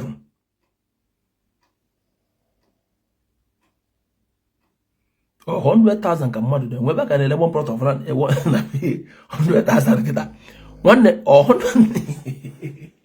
owere ga amakafa onye ade kịta 100,000 ọ bụ na aka na-ele ana 100,000 na your village kịta in the next 5 years ọ bụ na eburo bilonia ikwesịghị ịnwụ onye ade 100,000 ọ bụ na a na-ele ana 100,000 na your village kịta amana gị na-ekwu okwu o ruo in the next 5 years iburo bilonia ekwesịghị igbu gị egbu ekwesịrị ndị mmadụ agbakọ ọmụnye gị ọkụ 2 million naira onye ọbụla na-ede nụnụ anyị asọrọ gị kwuo afa village gị ife egwu bụ de ego na-ele ana nwanne nwoke de 1.7 nwanne anyị nke ọzọ de 2 million onye ọbụla de 500k na your village 15m ama na ndị Anambra steeti nke unu na-apụ n'iche 10 to 15 million na village mmadụ na 10 to 15 million na village mmadụ village onye ọbụla na ebe a dachọ ọtịzi achọ mmadụ ka mmadụ 50 dee ka m wee kọwazịara gị na ọgaranya esiro na chi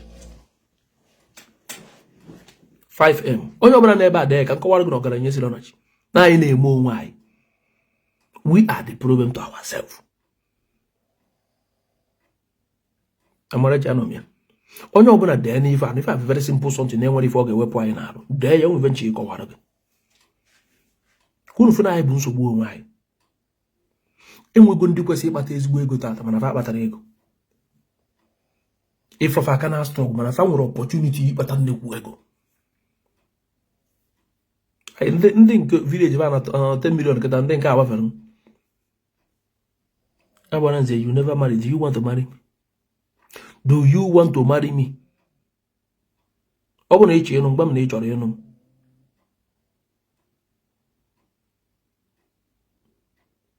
okay 1 million ịbazi bịa sị 8 million n'ọfịa na tan 15 million thank you why you ana m eche gị did I see you kịta mfugo bịa ka anyị nwa di na nwunye.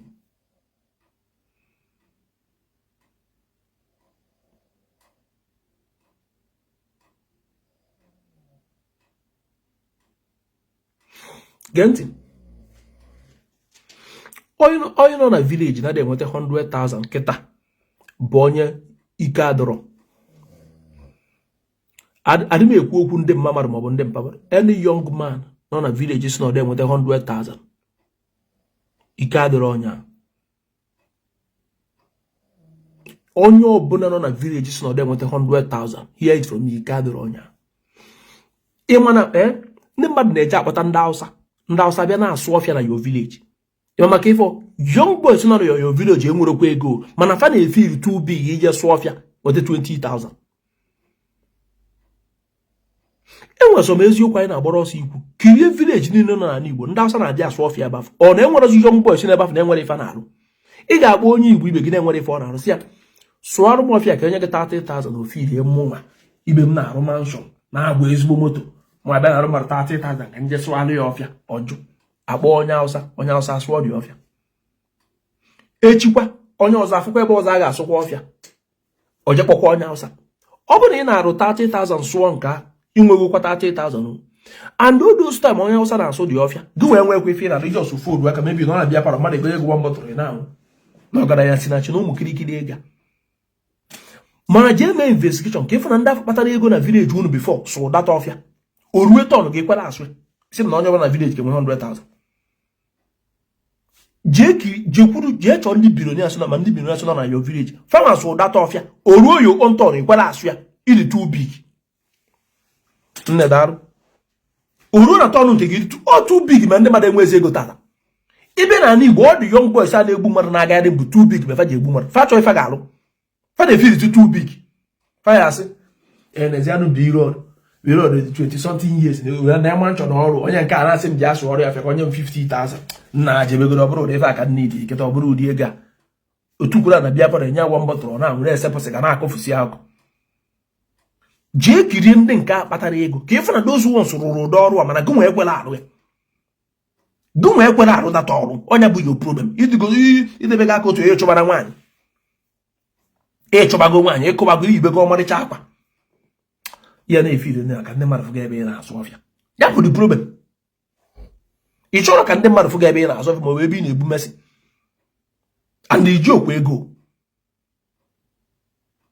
ijirokwa ego ịmụ ọkwa aka ọrụ mana ị chọrọ ka ndị mmadụ fụgị na-efe nwanne anyị nwoke kwuru ofes job ya so gịnị ka unu na-akọ pepụl tata na ala Igbo dịzi ngana onye ọbụla chọziri ego mbute ụfọdụ bute nwuru ya ụfọdụ nwere ebe chọrọ ibute ya ụfọdụ ebutere ya. Kirie ifu ị arụcha ụlọ kịta igbo onye Igbo ibe gị ka ọ prasta ada ụlọ ọbịa kiricha ahụ sị gị nye 500,000 ije kpọọ onye Togo ewu 200,000 mee anya ugwu enweghịzọ ịchọ obere ego.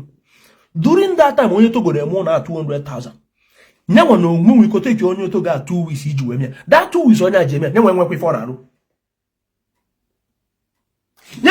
ọ na-arụ otu kwukwana na-aṅụ mmanya na-eje pati na-agba egwu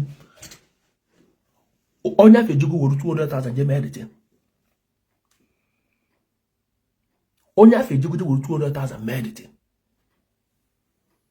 ya nwee kwere eme ya big man. Mbọsọ ọbụla ị kpatabere ego fụgbo onwe ka big boy ị ga-anwụ asị poor man.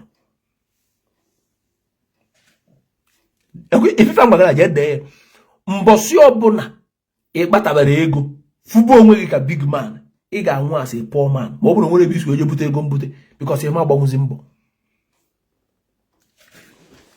Ịmadirizi mmerụ ụmụ nwaanyị mara mma na-eji agba achawo karịa ụmụ nwaanyị na-amụrụ mma enwee ịmadirizi n'ide ka mgba gị and ma na ụmụ nwaanyị mara mma nke nkwu ekita fe ewe ụmụ nwaanyị mara mma 75% na-ezu ori. Ichi esi ma ha ka nkọwara gị ụmụ nwaanyị mara mma 75% na-ezu ori. Achọkwa ngwa ụmụ nwaanyị niile mara mma mana asị gị 75% ụmụ nwaanyị mara mma na-ezu ori na be anyị.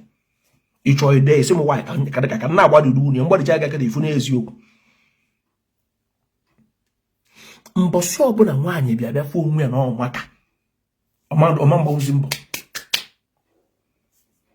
ọma gbanwuzi mbọ si ife ga na-agụ ya bụ na ọ bụrụ ife ọ fụrụ ego na ọ na-agba China ma ọ na-agba Dubai so dị ka ọ na-echezi normal thing ụmụ nwaanyị ibi ya eme wee gbata ego anya na-emezi ya ka nkọwara gị ị jụrụ onwe gị ajụjụ kedu ife merụ na ụmụ nwaanyị na-ama mma ifunu ebe fa na-ele ife n'ụzọ ndị a na-ebu ife n'ụzọ na-ele ịma why fa na-afụ onwe fa na fa dị too beautiful ibu something n'isi so fa prefer ịdị na-agbarịrị onwe fa akwụna na-enweta ego ma ọ bụ ịdị na-ayị ndị nwere ego na-eso ndị sugar daddy na ma ije gba mbọ fa na-afịa na fa maka fa fekiricha onwe fa na mmiri si otu atọ ọnụ ike nyoo si otu a mefa nka ọ bụgoro na fa enwere ego fa na-achọ ebe a na-eme pati ma ọ bụ ebe a na-eme beria ma ebe a na-eje emebe ndị fa ga-atị ka ama ma nwoke ga-agbafe okwu ebe a kirie ọtụtụ ụmụ nwaanyị ịma mara mma na-eme ife ego mee investigation o nwere ife na-arụ so how are they getting those money asịrọkwa mgbe ụmụ nwaanyị niile na-egekwa ntị echu na asị na-agbara nzese mee investigation ife a ngwa gị tata o dozie ụmụ nwaanyị ife mara mma na-eyi expensive something mee investigation o nwere ebe fa nwere shop enwere ebe fa nwere office kedu ebe fa si eweta ego va ji eme odosins andọkwu ụmụ ego ụfọdụ na-aka ọsụ ya inwe ike ife nwaanyị si ya nne egodo ọmarịcha nwa dị ka gị nọ na-arụ ụdị ọrụ a gị bịa feje introduce onye fụta aja ife akwa ụmụ eke na-aka ọsụ datị na ọgbakwa ụmụ nwaanyị bikọs ngwa ụmụ nwaanyị mara mma na-ahọzụ buru onwe fa man ga-ekiricha ya wanda si nne bịa ụdị mmụ ya nwa you are not supposed to be here enwe mmanụ mma connect gị onwe gị wara akara married man nye dị gị ya dị gị akụba oduru dị gị pụba akpa dị gị emitiwe ndị ọzọ onye afịala arụ ịfụ ụmụ nwaanyị makarị nwe ebe a na-alụgasị odosins nye nwefịara ezigbo arụ a na-eje akpọpụta febat kụziere fe aja ife ị ga-anụ bụ nne ya maka bịa onye asị you insulted me last time mma akparịkwa gị ọzọ ebe a na anị mara ịbata na vidio ebe ndị mmadụ jụrụ n'ụtụtụ a ike nọrọ ndị nọ na vidio ife just there you insulted me last time mkparịkwa gị again ebe a na anị mara ịbata na vidio a n'ụtụtụ a ị nwere ike isi kedu topic a na-ediscuss ị nwere ike isi na ife na-emerụ no isi you insulted me last time gosi na ebe a na anị mara mma akparịkwa gị again because ọ bụ na ibe normal woman being ịbatagodi ịmadụ ada na ikenere ma ikene ndị nọ online ma ifuru onye ife a na-eme ọtọ ịbatagodi suspend godi ife a na-eme sị na akparịrị gị who are you ibu onye imenugoro anyị give away na page a ịbatagodi akparịrị gị azị na bishọp na ọzọ obodo kelechi ife a na-achọ emenike Kanu Nwankwọ oke ọcha ife ya ejiwe akparịgịrị gị azụ mkparịkpanụ gị again because ọ bụ na ị nwere akọ na uche ịgbata afụ ndị mmadụ na online igegodi ntị mara ife a na-eme akpagide ezi esi m agbarazi na ịkwakwa m okwu dị agha mgbe dị otu ọ bụla ịkpatara ala ozugbo igburu osi m agbarazi na mmadụ bata kere good morning onye kere good morning ike ya mma I never said I never insult people.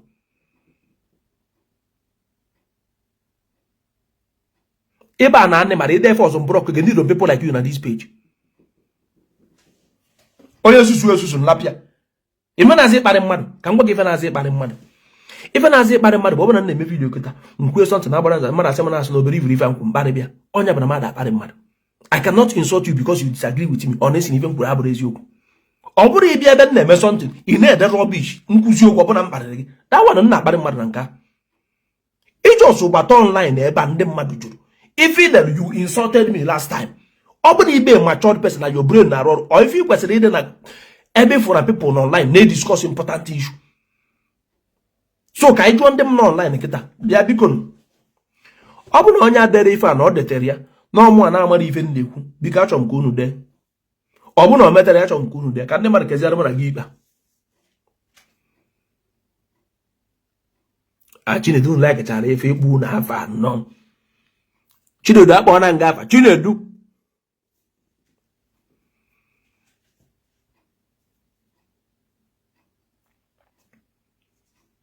ndị be anyị zana m ajụjụ mmadụ bata ife anyị gwa you will insult as in Dangotenu.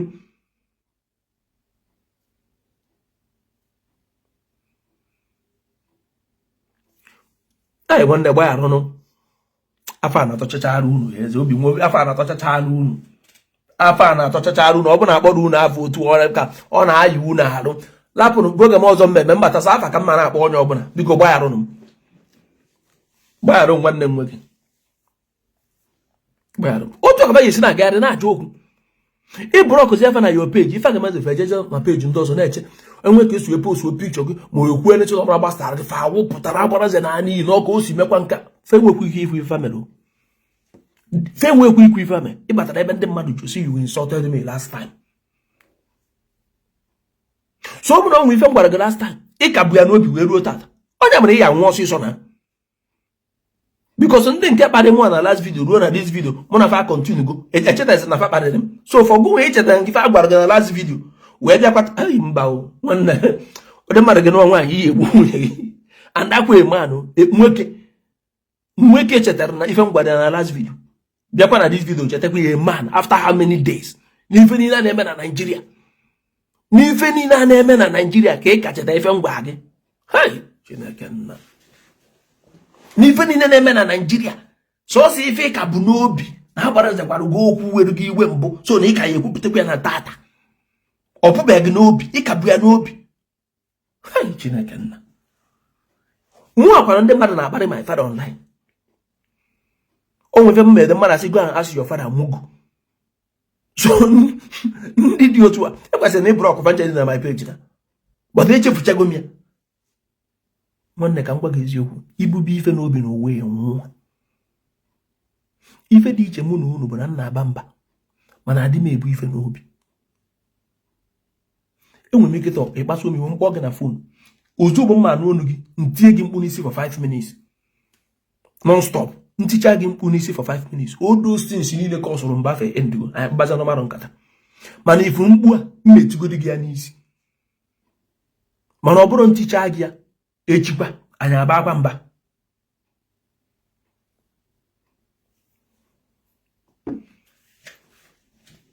nwanne mana reply people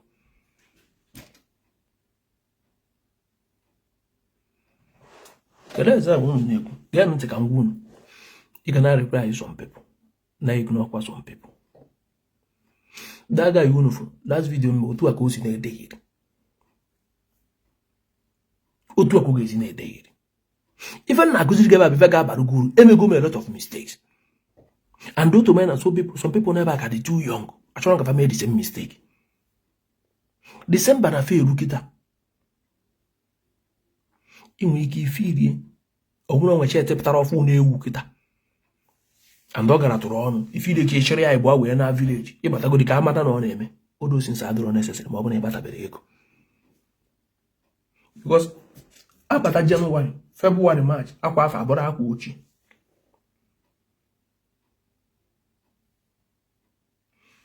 enwe ndị kịta ịmụrụ December na-abụ best time eji ego ana na village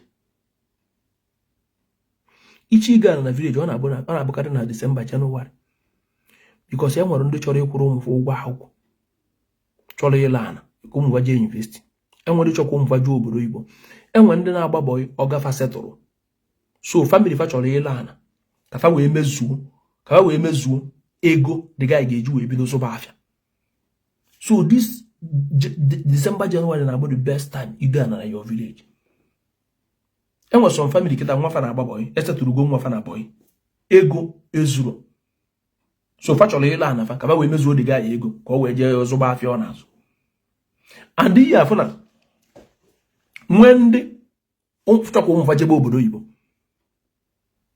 enwegasị so many reasons igopụta the thing debe n'akụkụ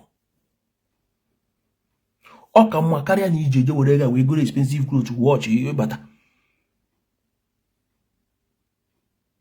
ọ ka mma na azụ ndụ gwụ gị ijegoro azụ ndụ taa mmadụ na nke a bụ ife enjoy na arụ gị bọtụ nke mgbe ọ bụla ife pụtara ọfụ ọ na-adọ gị ka isoro ibe gị goo ya mgbe ụfago onwere omenin ife abụ iberibe ọ bụ na ịkpata gị ego nwanne ichi igo private jet igo mana ọ bụ na ị ka na-asụ ọgwụ chefuo ife gara ọnụ nwere uru ọba a na-ego iPhone 17 gbarajego iPhone ego m iPhone 16 that iPhone 16 kemgbe m go phone na ejibe m eme ka ọrụrụ 2 hours m eme ka ọkọ ọdụ ndị az na-agbakọ minutes niile njikọ eme iPhone 16 Pro Max kịta iPhone 17 na-apụtago so gwa m that iPhone 16 enwere ofu uru gain uru ọbara enwere ofu uru gain m nwetara that iPhone 16 Pro Max ngo use okwuri m ya iPhone 17 wee pụta and the kedu ife course ya anụrụ m onwe nwa ndị ebe m mee contract internet kpọọ m na phone sị m na enwe a ga-ebu otu fa nwere m iPhone 16 Pro Max nwa kogide mgbe ndị alapụrụ m aka fa kogide nsị na m achọrọ oru echi ndị akpọ m na phone kogide kojuo m brain nsị fa weta oru echi fe wetara ndị phone na ya so that jide the phone n'aka sị na ife akwa n'usu ke ka m ji phone eme nwere phone tọgbọ na ya for like 3 months 4 months emetụrụ ndị phone aka 4 months iPhone 16 Pro Max na-agba ndị mmadụ ala njọsụ tọgbọ ya na ya ka m bidozi use vezie n'ezie eme national iPhone 7 no iPhone 17 after ike kwụrụ ọtọgbọ all these things bụ waste onwere omene ị na-ebido ndụ ebido generation ndị mmadụ ja na-ama aka enwe ego onye iso aba aka si na family kpatara ego o nwere ka business ya si wee mee otu amago na mpịa nwa na o nwere investment ịma na enwe ndị imeso ịma na-ene n'anya enwe ndị mana mafa na-azụ aka mafa na-alụ ọrụ ọmargo na mbọsọ na mpịa nwa na o nwere inheritance na-eche gụọ na onwe gị odoga ya na mpa ga enwere 1 plot of land isoro onye dị otu a na-ama aka odogara aka na mpa gị nwa sef na expensive odogara na mpa gị nwa na expenses go tiri gị n'isi mpa gị nwa kịta na expenses ka ọ bụ to you ị gaghị eyiwekwa ozu adịọkwa mana iso onye ga-abụrụ mpịa nwa ogenu ụmụ ụlọ ma na ja na-ama aka mana mpa gị nwa ọ bụzi mgbe akụrụ ya bife na-ekwu maka ndị ụka ya gwaghị gafa ya na fama abịa na mpa gị ji ụgwọ ndị ụka ga-agwa gị na fa ya abịa na mpa gị ji ụgwọ ebe a mụtara mpa gị ma village unu na-eme ebe a mụtara mpa gị agwa gị na fa gị ebu isi efi ebe a mụtara mpa gị agwa gị na fa gị ebu isi efi so ọgwụ ọma eche ịkpeta anụ ebete eche ime ka fa agwa gị na fa gị ebu isi efi isetụrụ begoro dosis so igbo akọcha you need the reason people na-ama aka otu nwa nnọkịta ịpụta kịta gosi m ọgbọ m gote moto 200 million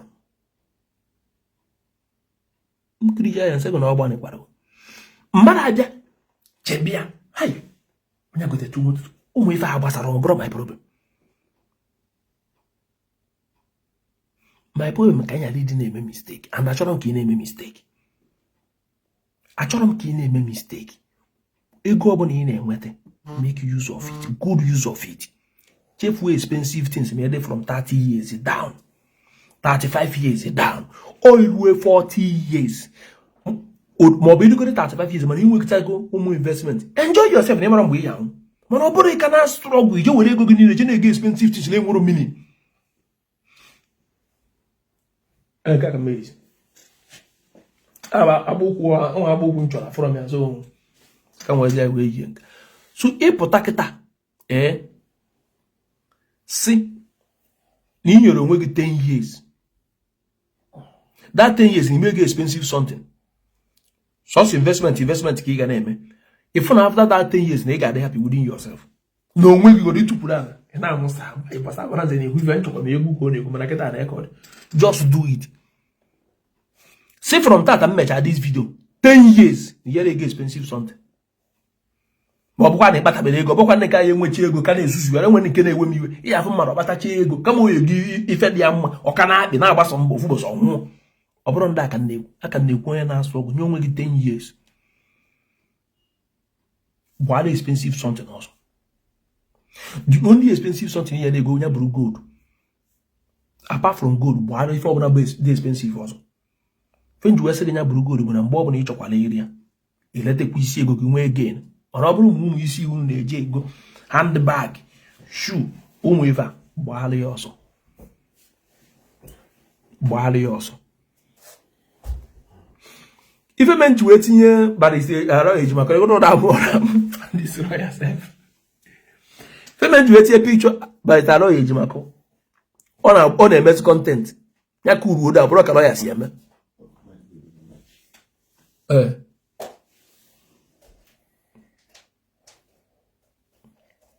Only gift tell that your guy to show his face. The ogobanagi. Only gift the ogobanagi onye ke na ya anwu onwu unu. Ogobanagi. O tego mekwa kwa sikwa ka ife iru enyi nwoke. Ekwa ka ifu kwa iru enyi nwoke. Onye ke na ya anwu onwu unu ogobanagi. Ndonwu. Ndonwu. So ọ bụrụ nwe ajụọ ya ajụ ma ọjọọ m ka imechi. Ọ bụrụ nwere ajụọ ya ajụọ m ka imechi. Ego's the expensive something because ọ bụrụ nwe ajụọ ya ajụọ ọjọọ m ka imechi biko.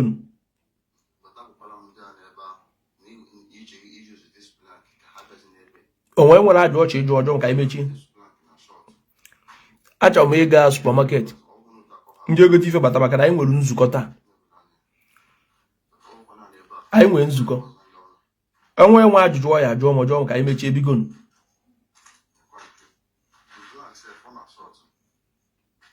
Enwe nwere ajụọ ya ajụọ m ka imechi.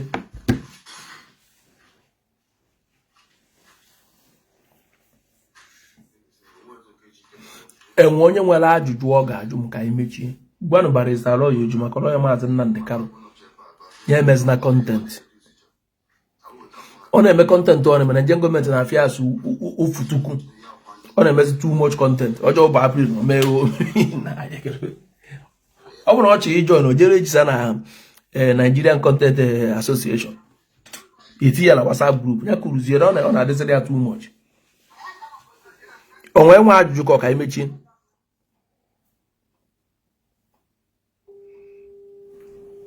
Nnekene ya ọ na ife na-ekwu. Onwe na-ede ife mmadụ afọ.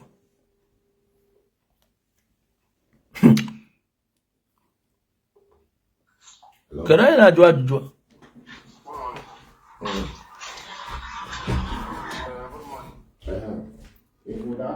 Ada nwanyị oge ka ime nwanyị ọma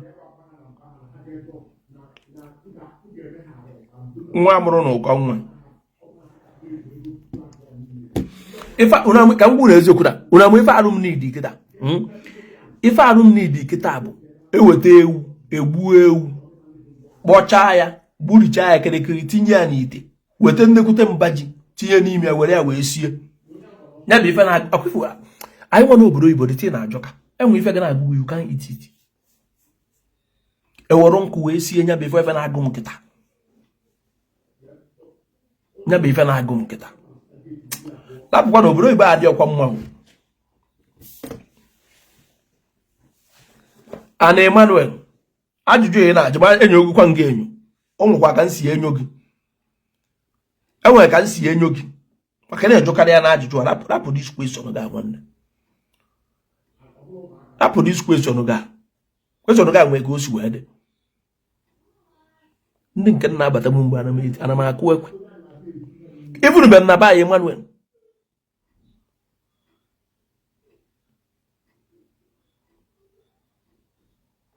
yes ị ga-alụ nwụrụ 15 million ọ bụrụ ka na ebido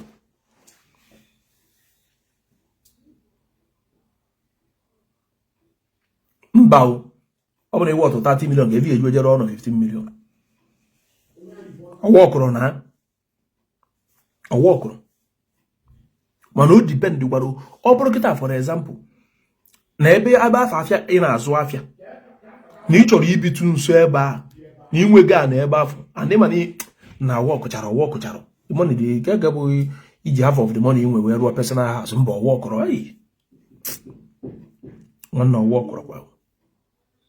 ọkụrụkwa ife inwe ike ikwu bụ ị na-alụ ya obere ọ bụrụ nke jos ịrụ ya kpam ị na-alụ ya obere azụ ị na-enweta gain ị mara how many percent ya na-etinye na ụlọ Because if I saw again was a businessman, you need your capital. You need your capital because for the after mother bata. On your face, they are just so led the after now. Each one, opening one capital, you do a good credit. So, Ode, you know, the conditioner. Best thing he gave me, Opera Brock, not one. The engineer, open euro 4 decking, on euro 5 room. The engineer, how many blocks so got away? Farmer, so I'm going to block it, not go over. Open your landlord need to stop again. On your buffy and nickel, open your landlord need to stop again. And then with a gear on a booby and don't affect your business. Card is very important. Open him and a road on man disturb again. Why man, open what you will go business get your one because the worst thing they give you, Nero Chas running, where's the final? Man, open him and you will get a road on no may disturb and do not that yam. Open in as wafia, na keke sibe geek and the none does need disturb again. A gel one or don't that yam.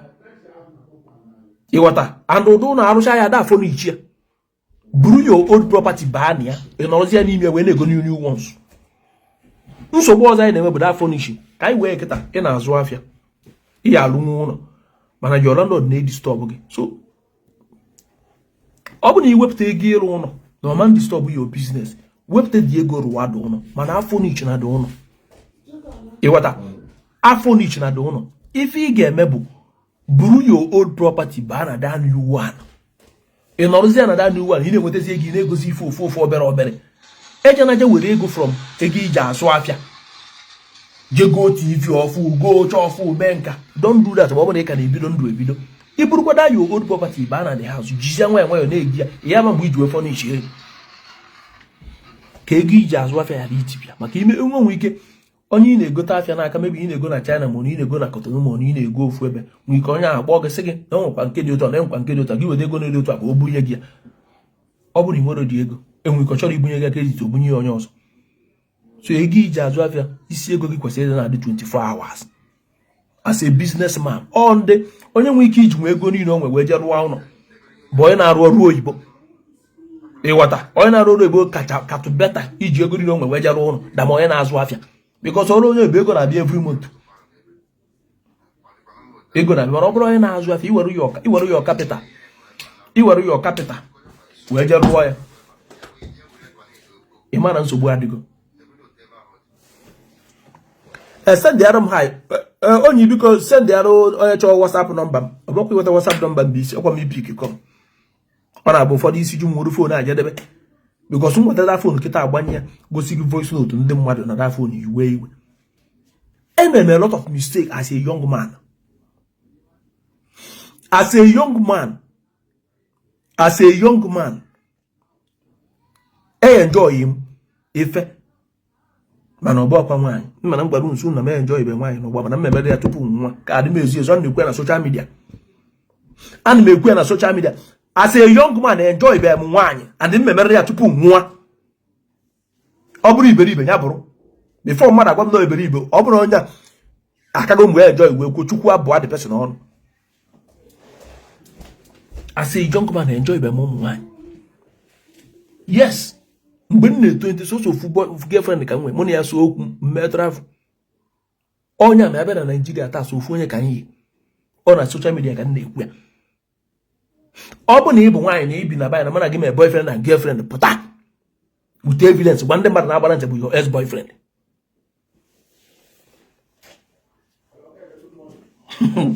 nwanne ajụjụ ya ejo ma eche ịla atam nwanne mmaza ga ajụjụ one I will not answer this question. Lapabaka, I will give him baron. As I say, young man, they will enjoy.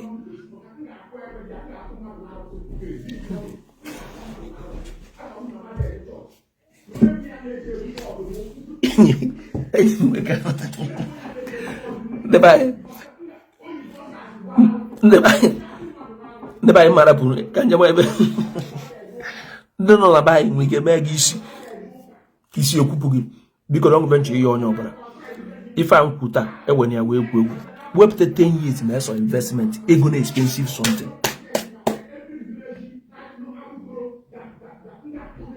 In a good as much as you want to, what do you enjoy? nwanne ka ngwu na eziokwu as a young man enwere ife enjoy na ebe ụmụ nwaanyị na onwere nsogbu adọrọ na biko butu awata m akọrọ gị nke mmadụ je bukọrọ everything lee na agwọrọ m akwa nkọrọ gị mana butuo ọnwụtakịrị bịara iburu ya ọnwụtakịrị ke nkọrọ butuo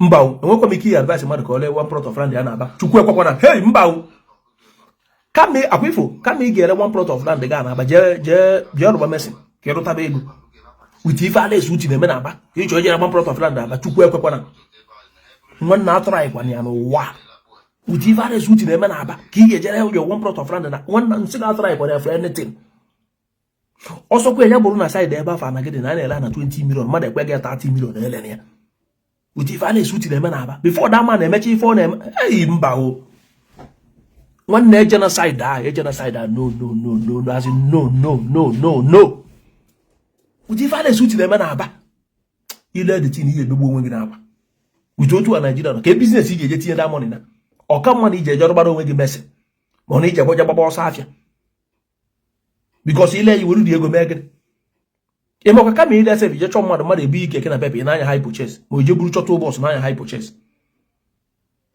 karịa isi na ị na-eje dededit ile edit nke ka efi ya invest the money on ka efi ga invest the money on gbagodi nkịtị a na-ezuji ife oji ife that man before that man emecha na Abia steeti nwanne gbagodi nkịtị chọọ a way of survival rapụgodi a na first lapụgodi ya jụọ onwe gị ajụ enwere ndị ọgbọ gị na-enwere such thing and the fact ka ya survive ngwa so why won't you survive ọ bụrụ ọsọ afọ ije gbaa n'ime afịa ọ bụrụ hypo chase ije buru keke ọ bụrụ chọta ụbọchị ije buru hypo chase chọọ something mebe but chefuo ijele the thing because ile the thing nkịta ife onwe gị asị big man enwe ike na efutube 20 million ma 30 million ajọsọ kwere gị 30 million na akantị gị ma 20 million ife onwe gị asị big man the next thing enwe something ị chọrọ igo onwe ike ọ bụrụ watch onwe ike ọ bụrụ okpu nwe ike ọ bụrụ shoe nwe ike ọ bụrụ nka the next thing ibido gobe the thing pịa bụ ihe ga-agbadị na gị ịma na enwe ife inwe ngwa sọsọ ofu nke inwe jidesie ya ike reference ka ngwa ndị be anyị mma alapụ unu mana ụdị program a anyị ama na-emezi ya na peji a anyị ga na-eme na nwa Igbo agbara nze so ọ bụrụ na iforobe m na nwa Igbo agbara nze iforo m na nwa Igbo agbara nze mana m ejikwa ya bịa online ma m pụọ kịta mgbe online na nwa Igbo agbara nze ebe a ka anyị ga na-emebe oge mgbasara Igbo be anyị mana ebe afọ mma na-ekwu ife niile na-ekwu n'ọnụ Igbo mana asụ oyibo ebe acha na nwa Igbo agbara nze ọ bụgo na the program ga-alasị for 1 hour mmekwu okwu n'asụsụ Igbo for 1 hour ọ bụrụ na ọ ga-alasị for 2 hours mmekwu okwu for 2 hours mana ọ na nwa Igbo agbara nze ọ bụrụ ọzọ na peji a again achọrọ ka nwa Igbo agbara nze bụrụ ebe a ga na-enye ndị be anyị ndụmọdụ ebe a ga na-agbazi ndị be anyị ume so mma gbanye nwa Igbo agbara nze kịta folo anyị ebe a ka emesịa